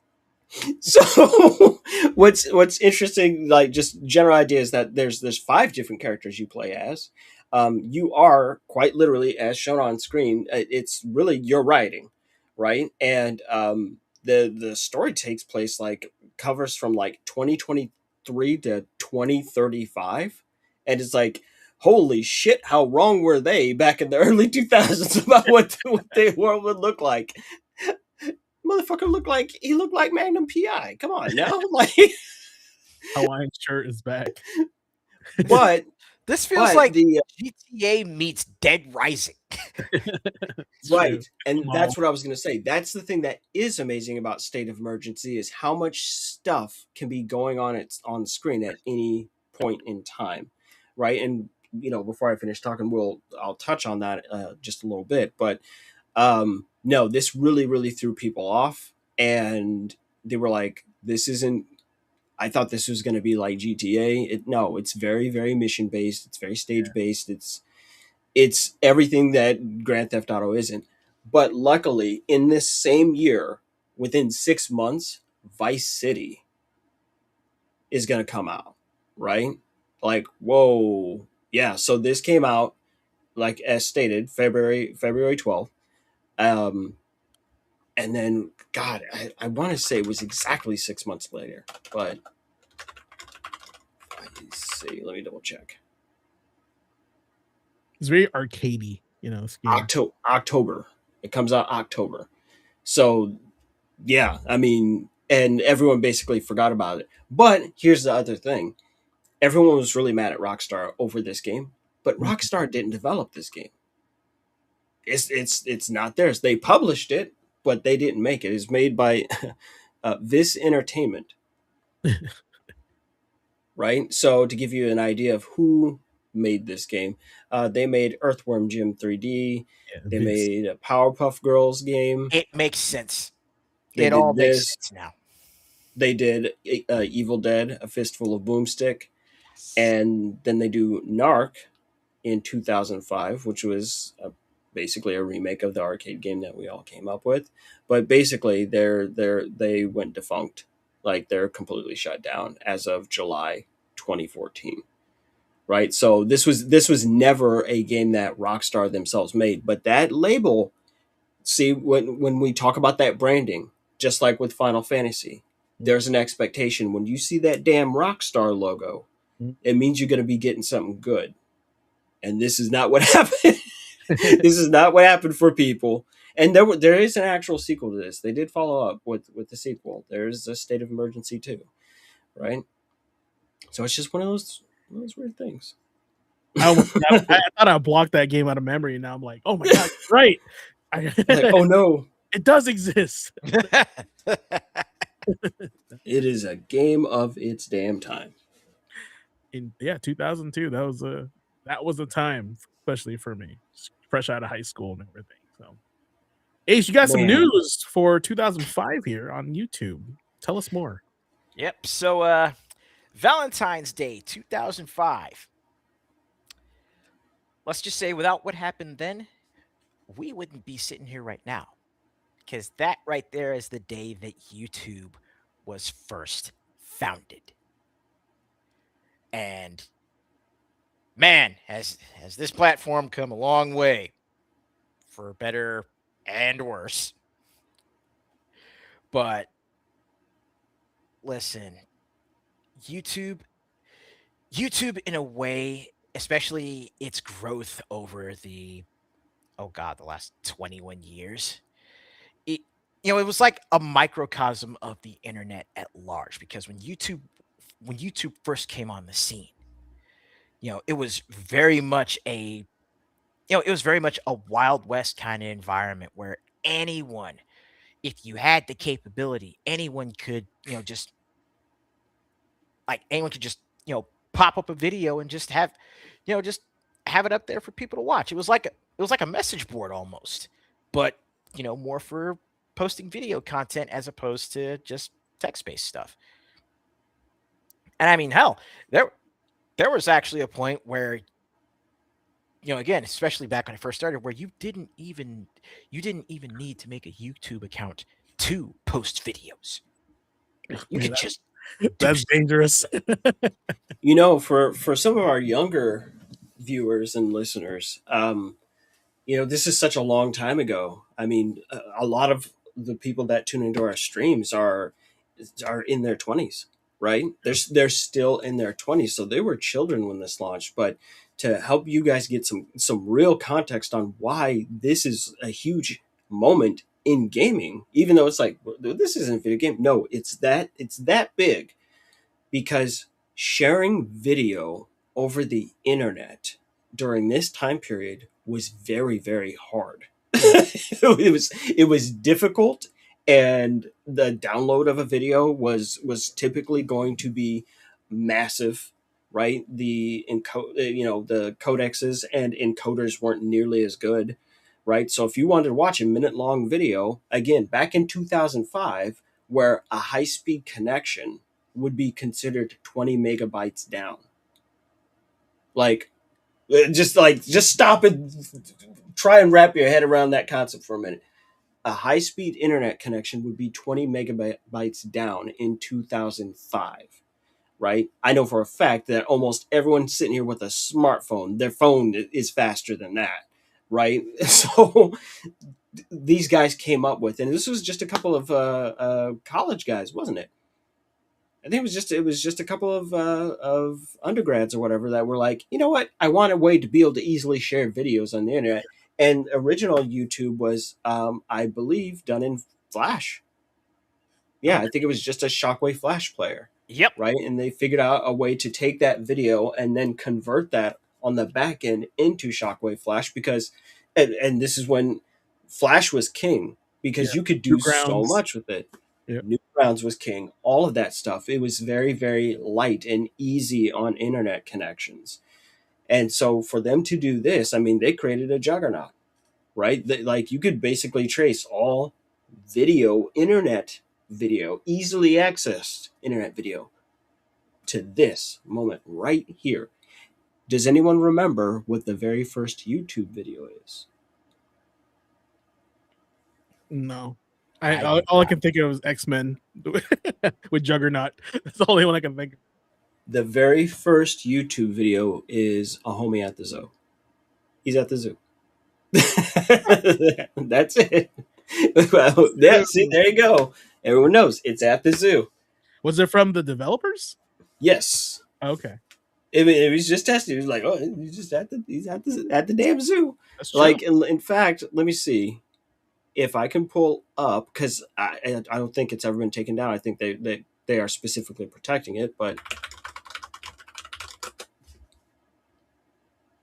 yeah, I'm looking at it. 20 years ago, me at the zoo. It has 381 million views. It is a 14-second long video. That's wild. And now we're here doing podcasts in 4K. Holy smokes! Right? Talking nonsense. There was a lot of wild shit back in that time, though. I mean, it was the beginning of the explosion. Yeah.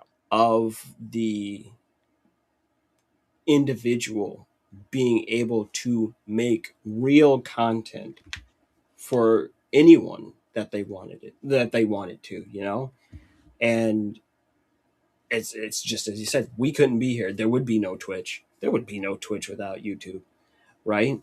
I mean, even there are people out there who the idea of the Let's Plays starts around this time period. People sitting down and trying to find any way to get that content up there. I remember when I forget what the name of them were, but do you remember the really small personal camcorder that had the little USB that would pop out? I know what you're talking about, but yeah, I know what you're talking about. I've seen those. Yeah, those started coming out right around the same time, because people caught on that, wait a minute, this could be the next big thing. And well, they're right, it is the next big thing. Before I even got into doing actual videos like character walkthroughs and stuff, my first video content was literally just Let's Plays that I recorded and uploaded right here on YouTube. Yeah. Same with me. I was messing around with Windows Movie Maker while I was like, on Which my I still use PS3, to this day. yeah, right, playing Third Strike and KOF 13, showing videos off that. So it's kind of crazy, man. Yeah, it's kind of wild. Like, imagine YouTube not existing. Like, think about that. Like, when you say I'm gonna go check out this video, we go to YouTube right away. Like, and when we go to Google, we go to YouTube also. Like, we don't trust other video platforms. We just go to YouTube. We assume that they just have it, right? So it's part of history for sure, 100%. Good call, Ace. All right. Well, I have this gameplay up on the screen, and since we were in the topic of Ivalice, I think Mm-hmm. this is very fitting for our last game of the February 14th. This is my state of emergency.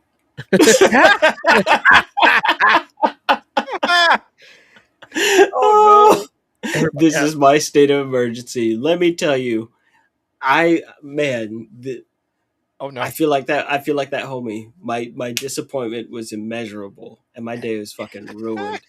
Look, when they announced Final Fantasy Tactics Advance, oh, I went all in, baby. I went all the way in.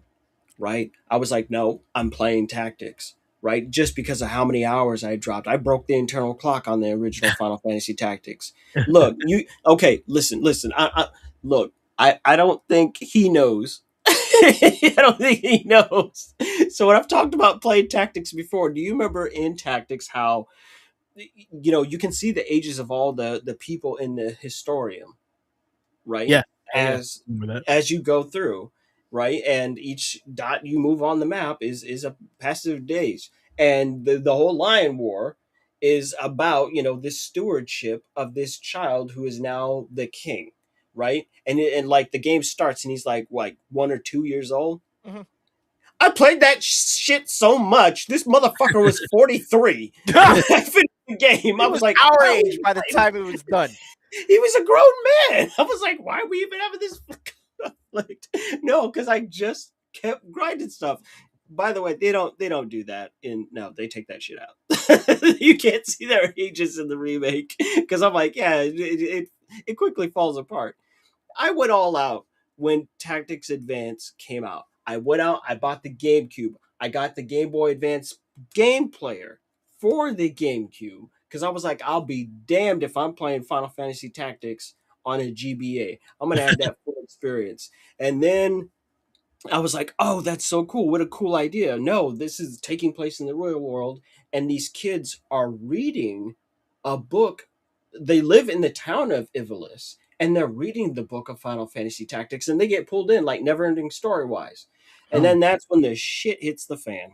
Oh, Like what you're watching right now is quite literally the beginning of the game where they start off by teaching you the combat system through the kids having a snowball fight.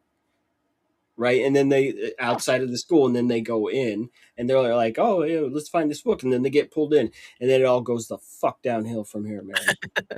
Because they introduced the judges system, the same judges from Final Fantasy 12, Oh, right? Actually, yeah, they debuted over here, and this is the big change that they made too. I mean, it's a tactics game, but before every fight. And you don't get to know before you prep for any conflict. They go, boop, they show you what the penalty cards are going to be. no. Right? And they tell you things that are not allowed to be done during that fight. So they can that be random? like, hey, I'm not sure if it's randomized or if they're completely fixed. I'm not 100% sure on that because it's been so long. But they can do things like, hey, if this class takes a particular action, right, we'll throw a penalty card and like you might lose a turn or something like that.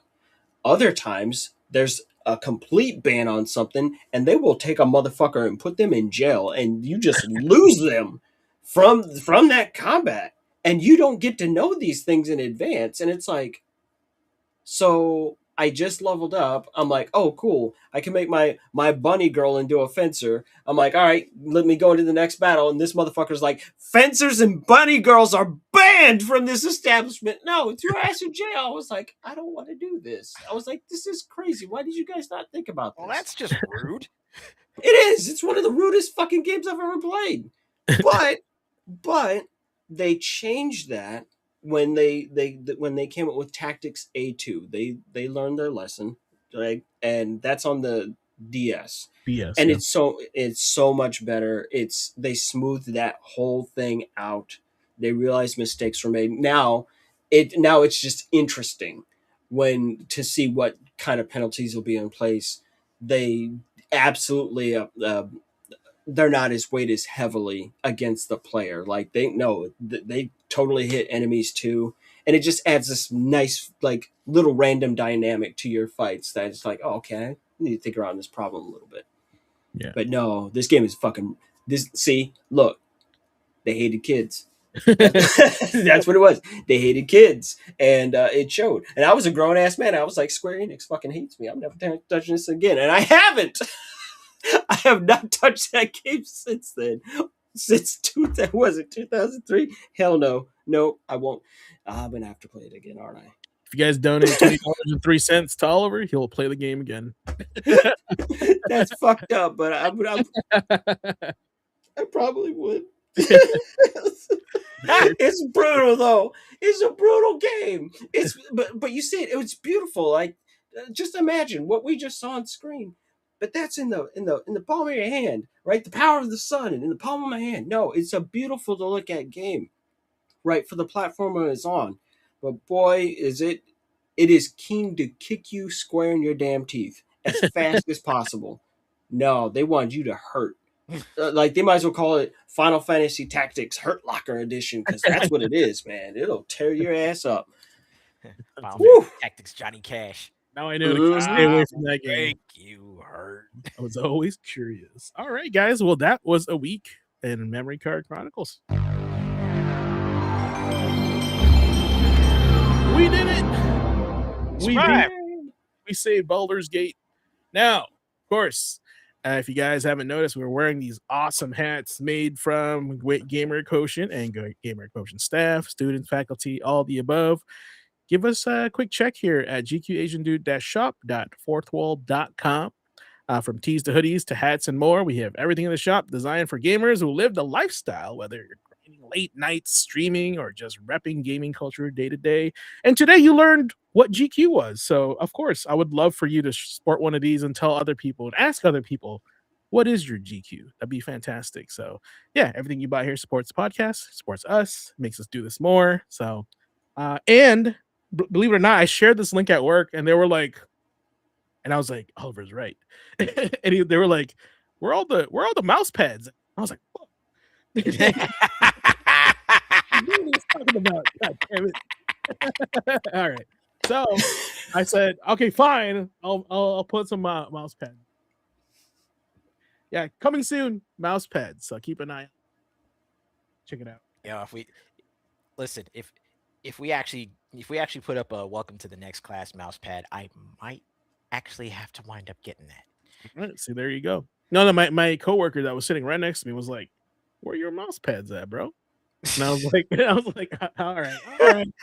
He's like, I heard it twice from two guys that don't know each other. Yeah, exactly. There's got to be something. Okay, I get it. Message received. Yeah, check that. Appreciate it. Every one of us here. So also it's really cool when I go to like some random like game store local town. They're like, Gamer Quotient, what's that? I'm glad you asked. So that's kind of our thing, our hook. So and I love that. All right. Well, today is a pretty light show. But I feel like we haven't covered the topic yet. So I'm gonna do the final boss, and I want us to talk about it even more because I believe we have two mastery players here in the faculty. And there are some time played players here as well, and a little bit of both. That's the beauty about this. You can be a little bit of this, a little bit of that. So tonight's final boss is called Mastery Isn't About the Time Played. Okay, so let me pull this up and get this guy going. Let's get our final boss music to get you guys motivated, right? Let me pop in Virgil. Now I'm motivated. Yes, you are. And we're gonna go. hopefully you guys hear the Final Fantasy VIII final boss theme. So that's kind of like the theme. Test. All right, mastery isn't about time played. Somewhere along the way, gaming convinced them that time played equals skill. Hundreds of hours, thousands of hours, a profile badge that quietly says, I've been here longer than you. And if you don't have that number, you start feeling like you don't belong in the conversation, right? But here's the truth that doesn't get talked about enough. Time played is not the same thing as mastery. That's right. You can spend 1,000 hours doing something the same way and never actually get better at it. It's true. You can grind levels without understanding systems. You can repeat habits without ever questioning them. You can chase numbers without learning why something works. And on the other side of that, there are players who learn faster, adapt quicker, understand deeper, and respect the game more with a fraction of the hours. That's right. Because mastery isn't about how long you've been there, it's about how present you were while you were there, right? Think about fighting games. You can play matches nonstop, or you can slow down, lab a situation, understand spacing, timing, risk. One approach inflates your playtime, the other builds your skill. Souls games teach us this brutally well. You don't win because you played longer. You win because you learned patterns, respected the rules, and stopped panicking. You're more in control than ever before, right? Strategy games, same lesson. High APM doesn't save bad decisions. Clear thinking does. And here's where it gets personal, right? A lot of us don't have endless time anymore. We're all adults here. We got responsibilities, we got jobs, families, fatigue. I'm an old ass man, I know, right? And life in general, okay? So when the culture tells you that your opinion matters less because you've only played 20 hours, ooh, that hurts, you know? But it shouldn't. Because if those 20 hours were intentional, if you had paid attention, if you had reflected, if you had learned, then your experience is valid. VALID, valid. Mastery isn't about being the loudest. It's not about flexing hours. It's not about gatekeeping. Mastery is quiet. It shows up in understanding, in patience, and also in humility. Knowing when to push and when to stop. So if you've ever felt behind or dismissed, or like gaming moved past you, hear this tonight. You are not behind. You are just playing differently. Okay? And different doesn't mean worse. It means intention. And that is your final boss for tonight. I would love to review that with the panel. Whoever wants to go first. It's it reminds me of this one saying that I've heard, paraphrased and repeated in various situations. But, you know, if you have to tell someone that you are a professional, if you have to tell someone that you're a badass, if you have to tell someone that you are a nice person, then Probably you're not as much of one as you make yourself out to be. Mastery over any skill, mastery over any craft. It's quiet. You're not advertising. You're not advertising over a bullhorn or a loudspeaker that you're like, a pro at, say, Street Fighter or at Tekken. You're not advertising. I Even with as much as I love to talk about, battlefield action games, I'm not out there saying I'm a Muso master, right? I, you know, when the conversation, the games come up, it's like, huh, check this out. Let me jump into the conversation with you because it's about the discussion itself. And I let my knowledge of the genre and of the mechanics speak for me through what I discuss or through how I play when I'm either gaming on my own or even doing character walkthroughs. I mean, the time and the experience, the time that actually builds up the experience is, that it's great because you've had that time available to actually build up and experience games and activities that you enjoy. You can go into, you know, part of becoming a pilot is getting, what was it, like 10,000 hours on the sim? Yeah. Experiment, like, yeah, experience while practicing, right? But that time is for practice. You can build the understanding of the systems. You can build the understanding of how to manage lift and drag, how to manage aerodynamics, how to keep the horizon on a specific viewpoint so that way you don't lose yourself in a tailspin. You can build that understanding in literally a fraction of the time. If you're going forward with clear intention, you could do so, hell, at the very least within the first 100 hours. You could sit down and play Microsoft Flight Simulator. You could sit down and play something like Chuck Yeager. Nice. And through that, you can still, again, if you're playing it with intention, if you're paying attention, you can grasp the systems and grasp what you need to really be good at the game, or just, good at whatever it is that you're doing in a short span of time. But that's just it. There's a difference between, getting in the time and getting in the practice and actually having the understanding. Even having that understanding, you still got to practice it. And that's where the time spent, while it is important, it doesn't necessarily equate to mastery.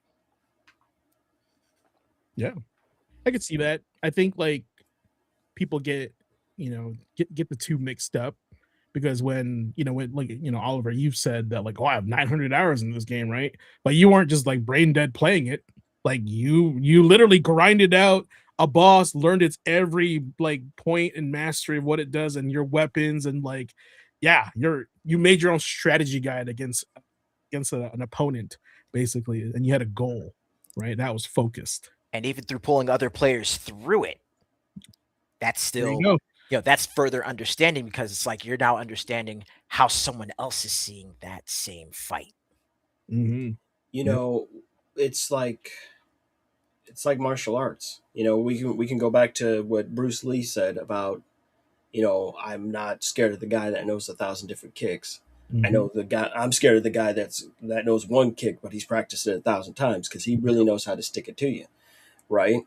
You can play a game for 1,000 hours, but it's just like you said, does not equal, right? Is kind of the key here.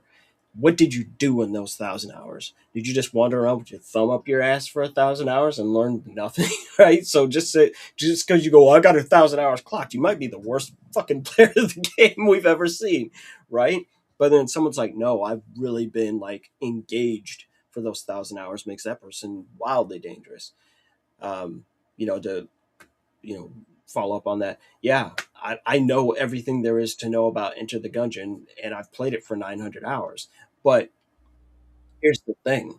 Those 900 hours, that's not I'm winning for 900 hours. No, I got my ass kicked for 900 hours. And that is a big difference. I think that's the biggest thing that people struggle with mentally when they get into difficult games and then they lose. They don't learn how to lose, right? We get in, we take the time to learn how to win, but we don't teach people how to lose and to come up short, right? And to be okay with that. Like, one of the things that keeps me from getting phased out, I try to tell people this on stream, like when we play Monster Hunter, for example, with Monster Hunter World was Ace's first, right? Mm-hmm.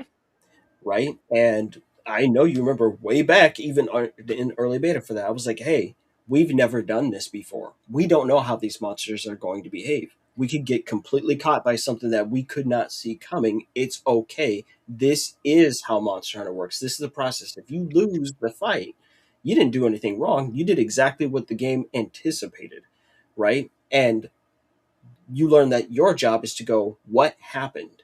Why did it happen? Is there a way for me to prevent it, mitigate it, right? Can I deflect it? Can I absorb it? Can anything that I can do, right? To get through that stuff. And so it's really important that we teach people how to lose gracefully. When I sit down, I go play hard and play a brand new hard game, I expect to lose. That's how I can keep myself from beating myself up. Right? I go, well, I don't know what the fuck I'm doing. I've never seen this before in my life. Like, why would I expect perfection and perfect execution out of myself? When we play Monster Hunter, I've played every Monster Hunter that's come stateside, and the number one thing that I always do, no matter what, when a new Monster Hunter drops, I immediately assume I don't know what I'm doing. Just because when I knew the score in the last game, with the changes that they make, they can be so dramatic that it completely negates whatever experience you had, except for that I'm probably going to have to learn some patterns and pay attention, right? And that's really the score. That's what it comes down to, is learn how to lose. That was something I picked up in Demon Souls from what we were talking about last week. And then I came up with a whole new way to describe losing in those difficult games, getting your ass kicked in Demon Souls, or getting your ass kicked in a roguelike, or Monster Hunter, or anything else like that. People are like, oh my god, you're so good at Monster Hunter. I go, no, I'm not. I stopped being bad at Monster Hunter. And people go, wait, isn't that semantics? No, it's not. It is definitely not a semantic. It's a very important one. I didn't get good at Monster Hunter. I still don't think I'm good at Monster Hunter. I've hunted with some of the best people in the franchise. Like, that Monster Hunter is what got me into Capcom creators, because I play it so much. But the importance of that distinction, I didn't learn how to do all these good things in Monster Hunter. I learned how to stop doing bad behaviors. Right? That's the key. I stopped doing bad things. Take Demon Souls or Dark Souls, for example, is an even better way to demonstrate this. Stop walking around blind corners and not expecting an ambush. If you're blind, assume that you're going to get ambushed, right? I died a lot of times in the original Demon Souls before I started going, I cannot see what's coming up around that next corner, and I come around that corner with that shield up, right? And I stopped falling for, easy gotchas and gimmies and stuff like that. I started assuming that the worst was coming to get me and having a plan in advance. And so that's how I started making that progress, right? When we go and fight brand new monsters in Monster Hunter, I spend about 5 minutes not actively engaging the monster. I want to see what it's going to do. I want Keep your eyes open next week, folks. Arc-Tempered Arkfeld, you'll get to see this in practice. Right. That's exactly what's going to happen, because my tradition is when they drop those finals, I've got to go in there and fight that guy myself with my skill set. And that's exactly what's going to happen. I'm just going to spend a few minutes just eyeballing. Like, nope, no need to rush in. I got plenty of time on the clock, right? Even if I lose this fight, great. I'm here to learn something about what is this monster doing differently, which, they clearly showed, right? He's got brand new moves. So people are going to get hurt. But learning how to lose is so important. That I watched people completely tap out of Monster Hunter World when Arc-Tempered Nergigante dropped before Iceborne. Like, they were like, oh, he's impossible. I was like, no, I just walked in there and did it with the exact weapon you're using. It's not impossible. Not at all. But I was ready for a hard fight. I was like, this is the last fight. It's the last dance. There's nothing else coming past this point. So they're going to throw everything at me, and made myself emotionally prepared for that. Sometimes getting better at things requires you to step outside of that comfort zone. And when I say sometimes, I mean many times, if not most times. the hardest fight in Monster Hunter Wilds, which is so fun because he hasn't done it. So when we drag him into Wilds and have to take him to go fight Omega Planetes, that's gonna be fun. Oh, I hate historically. I've hated Lance. I used Lance in the earliest iterations of Monster Hunter. I was like, this is the stupidest shit I've ever seen. Threw it away and haven't touched it in over 20 years. It's so close to my PlayStation. It's like right in my hand's reach. He's sitting right there and he just doesn't. I took this weapon and I hated it and I did not touch it. And I finally sat down and have learned how to play Lance in order to kill Omega Planetes because it's what needed to be done. I was like, well, we just need a tank. I know how to do that. I've been tanking in MMOs for years, right? And because it had this kind of that expanding effect, right? Where because I came in confident, I was like, nope, I'm going to keep control of this guy. If there is no control over him, it's because the game has decided that he's done doing aggro for that time being. But no, I jump in there and I'm fighting with this weapon that I have no experience with. I mean that, no experience with that weapon.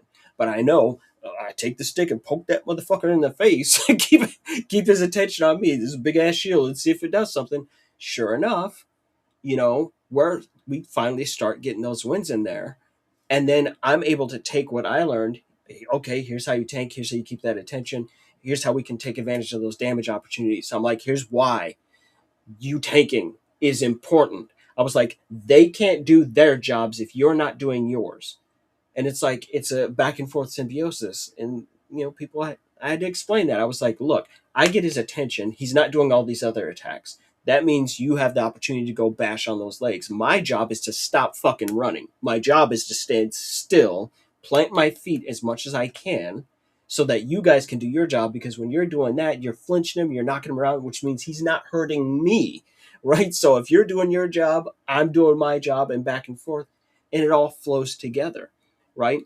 But the point of that story is it's taken me 20 years of playing Monster Hunter to develop those ideas and to understand how important that game is to, just like we said way back at the beginning, what you learn from video games, right? What they actually teach you, realizing that every time the monster is bigger than you, the monster hits harder than you are going to actually have to use your caveman primal instinct traits. You're going to have to go all the way back to Unga Bunga and go, this animal in all other ways is superior to me, but I can change my behavior. The monster can't. That's your one advantage. Like, I tell people that and they're like, what? I'm like, the monster will always do the exact same shit. Every time you fight him, it's going to do the same stuff, but you have one ace up your sleeve. Hey, you see what I did there? The one ace up your sleeve is that you can change your behavior. You can learn. You can learn that, oh, the Rathian, every time she's going to do that flip kick that poisons me, she steps backwards. She doesn't take a step backwards any other time. That's the one time. And eventually you learn, this hoe is stepping backwards. I'm going to step to the left. Watch that tail just go right past my face, and I'm going to counter punish you. That wasn't getting good. That was learning how to get the hell out of her way, so that she basically did it to herself. That's what these things are about. This is the energy, right? I can take a guy who's never played Monster Hunter. I played World for over 3,000 hours. I can teach him all those things that I learned in 10% of that time, right? We could skip all the other stuff, right? I can teach him to play as well as I do in 300 hours. But it took me 3,000 to get all that stuff sorted out. But now, there's a huge benefit. There's a huge benefit. Anytime someone sits down and they're the guy that comes out with the weapon, I know how to play that weapon. Or we get into a new fight and someone's really struggling. I'm watching this one guy cart. I can go, okay, what's going on over there? You can actually talk to me because, some other people only play one weapon or they play two weapons. And they're like, oh, no. I'm like, no, I play all the weapons So I actually understand the terms that you're using and what you're referring to, what situations you're in. I can go, oh, hey, let me go get that same loadout so I can, take it into that same fight and see what you're experiencing, see what you're dealing with, and then we can workshop something and try and sort that out. I've done it multiple times over with brand new people to the franchise. To have that collective knowledge, that's the value. That's the value. So put in the hours, but for the love of God, do something with them, right? Don't put your thumb up your ass and then sit there and twiddle your thumbs. I don't even know how you would do that with one thumb in your ass, but it's got to be an awful thing. So hours spent can be experience, but it doesn't mean that it is. It's about it's all about what you did in that time, what you did, what you accomplished, what you achieved. Funny joke, and then I'll shut up. But I'm playing through Persona 3 Reload right now, still, like I talked about, and I'm doing a platinum trophy guide, like a platinum trophy run of it. I was like, no, I'm going to play this once. Like I've already played Persona 3 enough times in my life, but to get the platinum trophy, okay. So I'll follow this walkthrough. It's supposed to take 60 to 70 hours. No, my clock is like 80 or 90 hours right now. And it's like, well, what's going on? It's, well, because I'm also showing it to someone who didn't even know what the fuck Persona was. No clue what Persona was, let alone Persona 3. So I'm spending the time, I'm looking at some of the little changes and the differences from the original. I'm more sightseeing touring it and just using that guide and going, okay, I have to accomplish these couple things today, and just kind of chilling, right? So it's, I'm way over time on what the guide says I should be doing. I'm not even close to halfway through the game, but there's a reason for it. It's because I'm going, nope, I'm just kind of savoring the flavor of these different aspects and focusing on the parts that I do care about, playing with intention, right? And not focusing on the things that I don't care about, right? So it's about the time and the value that you are putting into that time slot, right? Everyone gets the same 1 hour of their life. Everyone right now watching and listening to our show is spending the same amount of time as we are making it.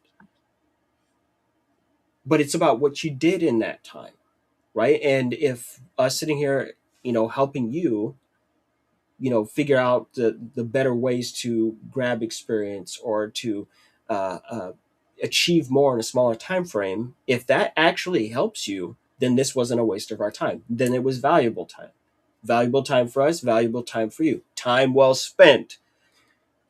That's the score. All right. Perfect. Yes, Capcom announcer. Love it.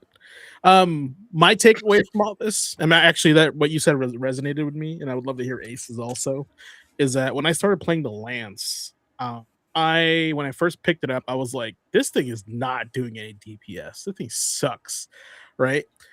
Then I realized the Lance has a counter.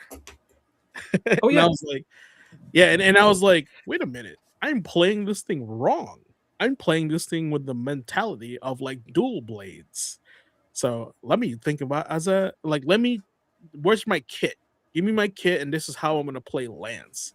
So when I could have spent 40 hours playing Lance, right? But then as soon as I changed my mentality towards like this, no, this is how you really play it. You play it defensively, right? You counter the attacks, you respond, right? And then you time everything. It's more paced than it is like smashing, right?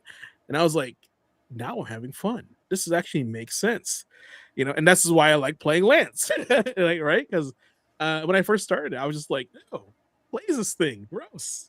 I have 2 attacks, 3 animations. Yeah, Ew. yeah, exactly. And I was like, no, this is cool because when they hit me, I block and hit them back. I love that, Right, just that click pop, and you're like, Yeah, yep, sucker. exactly. And the You're like, fact that oh. like if you're playing Lance and you never use that, you're only playing like 35% of them, right? Because there's more other stuff too that involves it. So I had to change my way of thinking, and this brought me back to I think what one of my mentors told me. James, are you living life to win? Are you living life not to lose? And I was like, wow, those are 2 different things. That's like what Oliver just said. It brought me back to that statement when my mentor said that. Are you living life, chat? Are you living life to win, or are you living life not to lose? Right? Two different mentalities. So Did you get good or did you stop being bad? there it is. I love that. Ace, what's your takeaway from that? What Uh, your Monster Hunter experience, I guess, since we're on the topic. right. And I gotta honestly, hear it. again, Oliver mentioned, taking someone who was brand new to the series and teaching them, you know, putting them on that same trajectory as far as, how he was able to, you know, get that distance and really, start learning and truly experiencing Monster Hunter in a fraction of the time that he took to do it himself. Yeah. Hello, new guy is me. I am the rookie. I mean, hell, it's my time with Monster Hunter that actually led to me, referring to myself as such, because it's like, it helped reinforce that mindset that I'm still, I'm still new to this game. I'm still new to this type of game. So as I'm going through and learning these different weapons, like for example, I started with the longsword. Why? Because my inner weeb just said, "Ooh, longsword, katana. Yeah, go do that shit." But as I started experimenting with other weapons, specifically when I moved over to the insect glaive, it was a lot of the same mentality where I was thinking, okay, how does the insect glaive move? How does it counter? And then the moment that it clicked was when I did that first vault and then started experimenting with the buttons while I'm airborne and I'm going, oh, hold on a second. And I like literally I'm over here like just craning my head to the side because I'm just adjusting to the view, adjusting to how my viewpoint is literally changing in real time as I'm picking up this weapon. And then I get to a point where, you know, like even in groups where I'm playing, I go, okay, listen, I know I can do this specific thing. While I can try and learn other weapons, let me go in here with this specific thing because there's going to be certain viewpoints that I can get, certain analyses I can make, not just of the battlefield, but of the monster itself. And I can bring that viewpoint to the rest of the team and go, okay, we've got drops here that we could use. The monster's going to move this way. There's these parts of the terrain where I can have the advantage because I'm using the insect glaive and I'm, making use of the tools. But what it all really comes down to is just, again, that experience of changing up my mindset on the fly. Instead of going in trying to do the most damage, period, I go in going, I know what I can do.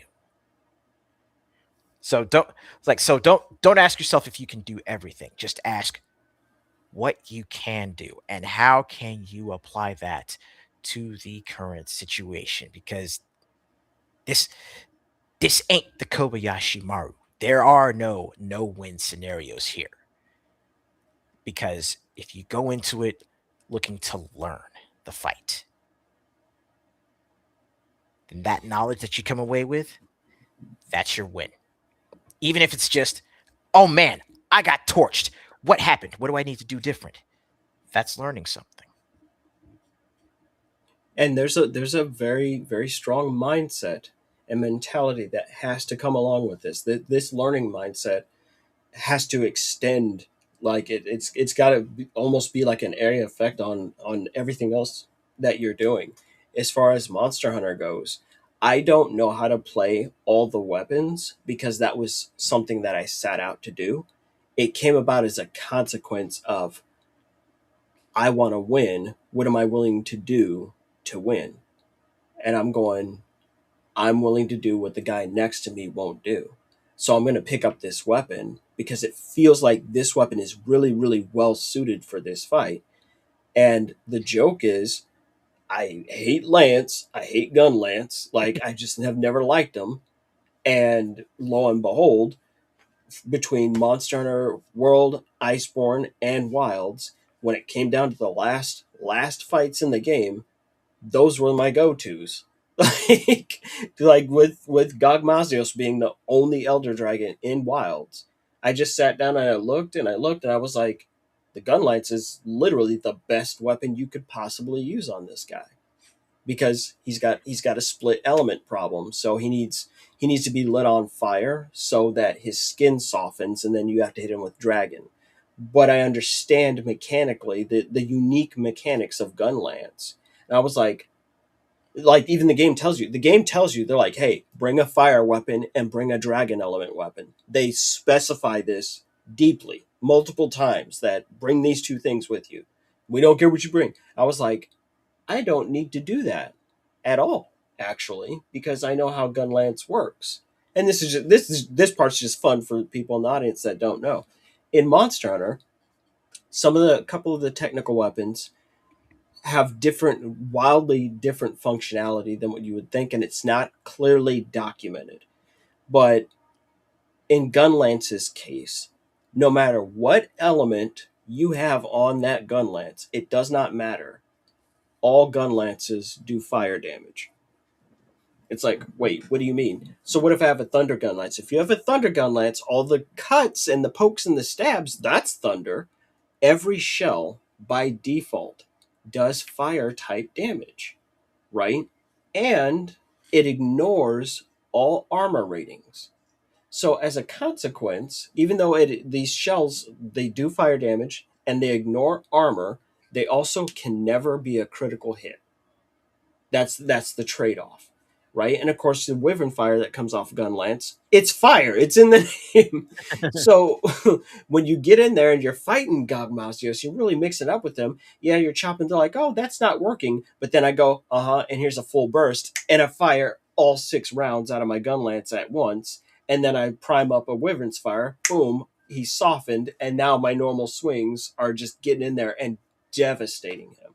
And of course, when you get to the last part of this fight, it turns into a big, Nova attack, and there's only like a couple of places you can hide, or someone with adequate guard can literally block for the entire team. So I'm like, I have one weapon that I can do fire and dragon with it, and I get to save everyone else's life. Why the fuck would I why would I not use that weapon? This is the most practical weapon to use for this fight. It ensures that the softness happens, the damage checks get met and all that. Not what I wanted to play, but it's the most effective thing to do to ensure the win. I care more about winning than doing it my way, so to speak, right? And the same thing happened to me in World. Like, that's where I started learning gun lance in the first place, and I found out that gun lance is actually the most powerful weapon in Monster Hunter World by a country mile. It's disturbing. Like, you can kill a Latrian in, I think the fastest time I've seen is 2 minutes. I'm like, oh, okay, so you are just... Yes. I watched the homies do it, because it's all about the worm stakes. Like how the worm stakes and how the calculations work, and with it impacting with things. So I'm deadly serious. It involves barrel bombs and snowmen. And when you take a stake, when you do the worm stake cannon, and it sticks in a monster, it hits 15 times, right?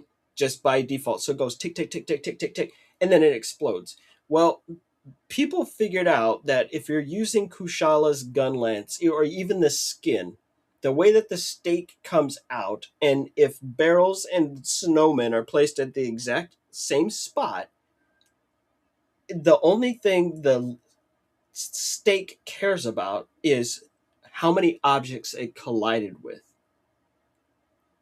And it calculates that all together.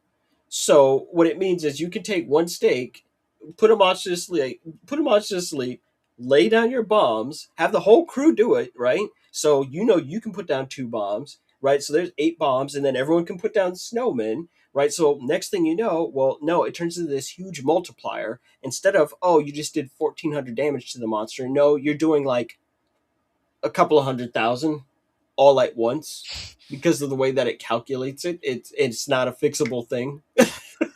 So if you do it These right, fucking deviants.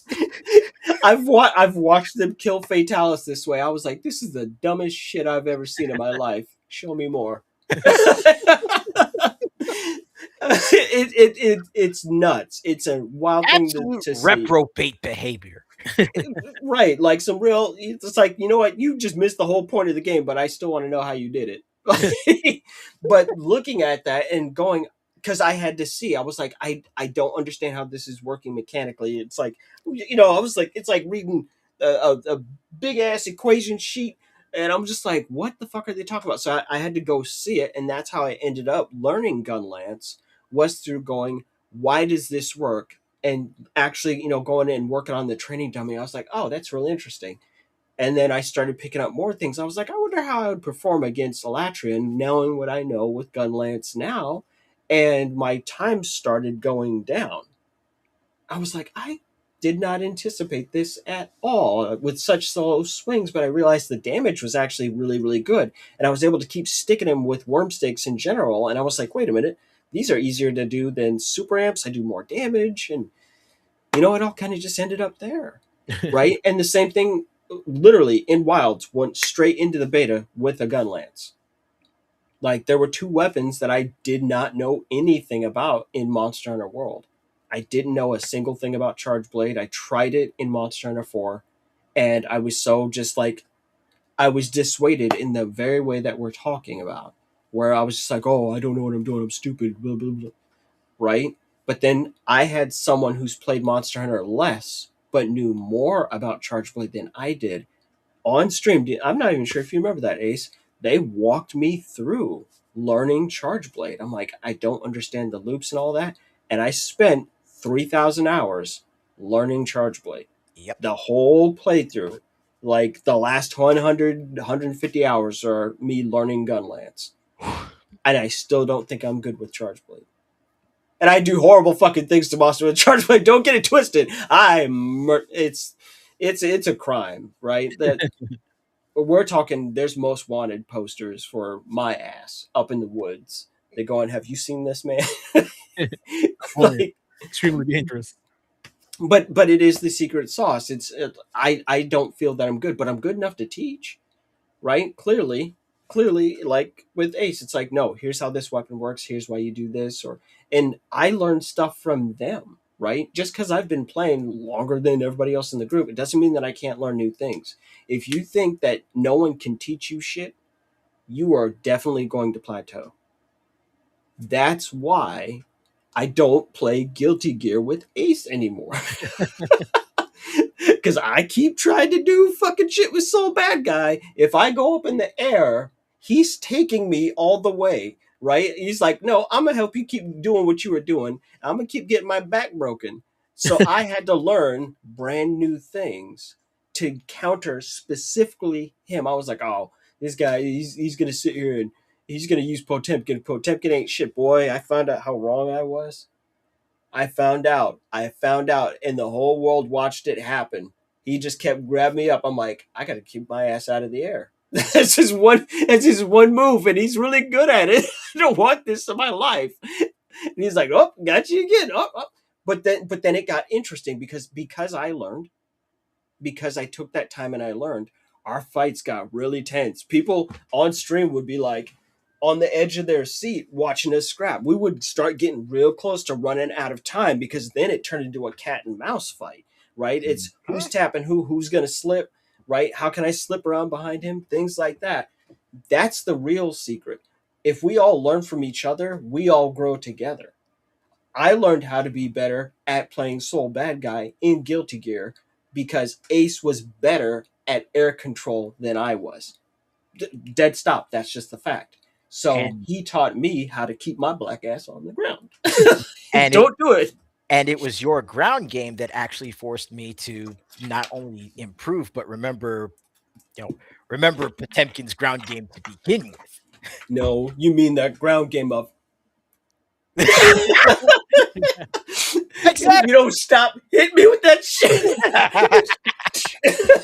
I'm like, stop it, right? Oh no. But yeah, that's the kind of thing. It changed up because it's like, wait a minute, I'm on someone fighting someone who's on equal footing with me. Everything changed, and so that's the real secret of growth. That's why we do this. That's where the gaming quotient comes from. That's where it comes from. Learning from others, playing and learning, and being open to learning and playing. And I'm just gonna say something corny. I'm gonna use some Marvel here. If we're gonna lose, if we're gonna win, we're gonna win together. If we're gonna lose, we're gonna do that together too. Because then that makes that victory that much better. Yep. When Omega Planetties dropped in Monster Hunter Wilds, man, that was the Latrian for 2 weeks. Watching people lose their minds on Twitter, I was like, all we have to do is just go and put this guy in the ground, and we're in the top, 95% of people. We're already a cut above everyone else if we just make it. Just follow directions. The game has given us specific instructions. All we got to do is paint by numbers. Can we follow directions? Yes. Okay, let's go do it. Oh, we failed. Okay, let's look at why we failed. Let's think about our loadouts. You know what? This motherfucker keeps lighting us on fire. Does everybody have fire resistance stacked up? Like, okay. Who's healing? Who's gonna drop the rocks? Who's tanking? Who is purely breaking weak points, busting open limbs? Oh no, here's this attack. How do we recover from it? I mean, God, Ace remembers when we all collectively forgot that we could just call the bird when we're knocked down to come save our ass. It's like, oh yeah, if I'm knocked on your ass, I don't have to keep getting shot with the same missile over and over. Bird can get me out of that situation. No, totally. Just going through that stuff. This is the actual essence of the quotient. Taking what you learned and then sharing that information. And if the person receiving that information is able to achieve the same thing in a shorter period of time, and then they can do the same for someone else, well, guess what? Ta-da! Now we have growth. Now we have advancement. Welcome to the human race. That's it. Humanity is an iterative process. Even when we're playing, even when we're just having fun, growing is happening. You just have to be receptive to it. Chat, name any other gaming related show podcast that's this educational to your life with, well, at the same time having fun. I can't I'll think wait. of any. There ain't one. It's right in It front of you. doesn't exist. It's right in front of you. Yeah, feel free, chat. Feel free to take this image, share it, tell your friends, if it can enrich their life and how they play the game and how they see the game. It's gonna be fantastic. Yeah, please share the show if you can. Tell your friends all about us because this show is Excellent. damn right, Shao Kahn. Appreciate you. And of course, something that we're going to do because it's plainly obvious. I mean, clearly, we need this as a nice poster to go over your game playing area because it's always good to have reminders of why you're playing. Back. Absolutely. Going on, man. He's going on the damn list. Go on the vision board. Go on the vision board. Of course, we're going to have a poster because it's beautifully designed, right? And I will make sure that the quality is tippity top notch. There you go. What's the page that you do with all your artwork? You pop it in the Page that I chat. do with the page that I do with my digital art is the digital new sphere .online. And in fact, today I just put up some work from Chrono Trigger. I did one of I have a poster up of Shala and Janice from 12,000 BC. I've actually done a phone case of the ending of Chrono Trigger. Just Too Far Away Times with Chrono and Marl holding the balloons and floating away. I actually have quite a few video game released or based works. I've got Madman's Knowledge from Bloodborne up there. I even have a shirt up that just says Nightmare Slain from Bloodborne. And of course, I absolutely have a Demon Souls shirt that says the demon was destroyed Right across there in the font. They're all top tier, extraordinarily high quality stuff. I mean, come on, we're wearing it right on our heads, but no, it's all up there. It's easy to get your hands on. Ships relatively fast, and you won't be disappointed. You won't Yes, be sir. disappointed at all. And of course, I do take requests. So people are like, oh, I would totally get something. No, I can make that happen. Right. Oh, So when I no, no, say we're no, gonna have ask. this poster, when we're gonna have this poster, I'm saying it's going to happen. Don't worry, you're gonna have it because we want Stay you tuned. and the reminder right there in front of your face. Am I playing intentionally? When you get mad, you get frustrated, you can look up at that poster. Am I playing intentionally? And if you find that you're not, take a step back, take 5 minutes, take a breather, and get yourself back into that intentional place so that you can go back to enjoying what you're actually playing. Grab yourself a snack and come right back. Yep. And Well then we can all get mad that they haven't done a remaster of Mad Max. We can all get mad that there are still no fist weapons in Monster Hunter outside of Right, we can be angry about tangible things and not we all have ours. We all have our own. We're basically here. we can be mad about things that actually matter here. All right. All right. Any last takeaway, guys, before we close it out for tonight? Again, it's not about the value of the number of hours you spend. It's about the value you get out of those hours. Absolutely. Well done. Oliver, any last tidbits for the crowd? With that time and getting good. In short, over 40 years of nonstop gaming. Don't waste your time on a game you're not enjoying. Even if it's a game that I hold in extremely high regard and say, oh, this is one of the best things I've ever played. No, absolutely not. Don't waste your time on a game you're not enjoying. Now, if you feel like you could enjoy it, but you got to work through some kinks, hey, absolutely stick with it. But if you know this is not the fit, I'm not the one for this, I don't think I'll ever be, no, I highly encourage you to stop playing, right? Trade the game in or give it to someone else who you think might enjoy it or do whatever, right? But wasting your time, your precious time on a thing that should be fun, well, that's just not a good move, right? And don't get angry at people who are enjoying those kinds of things. So we see this a lot with Souls games, right? Well, they're like, why are they so hard? How come they don't have a difficulty level? Well, it's literally designed to be a difficult game. I encourage you to not play that game.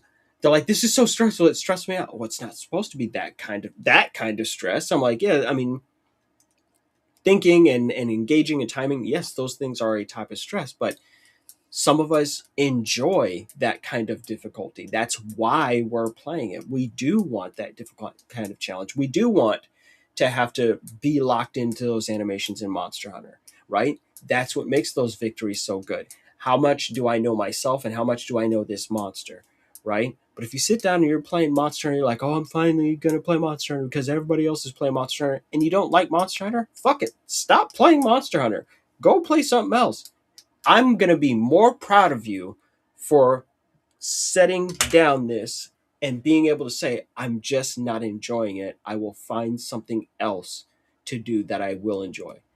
It takes a lot of self-awareness. Instead of just trying to bull rush your way through it or pretending that you like something that you don't. No, that real honesty. I don't like this pen. I will go get a different pen.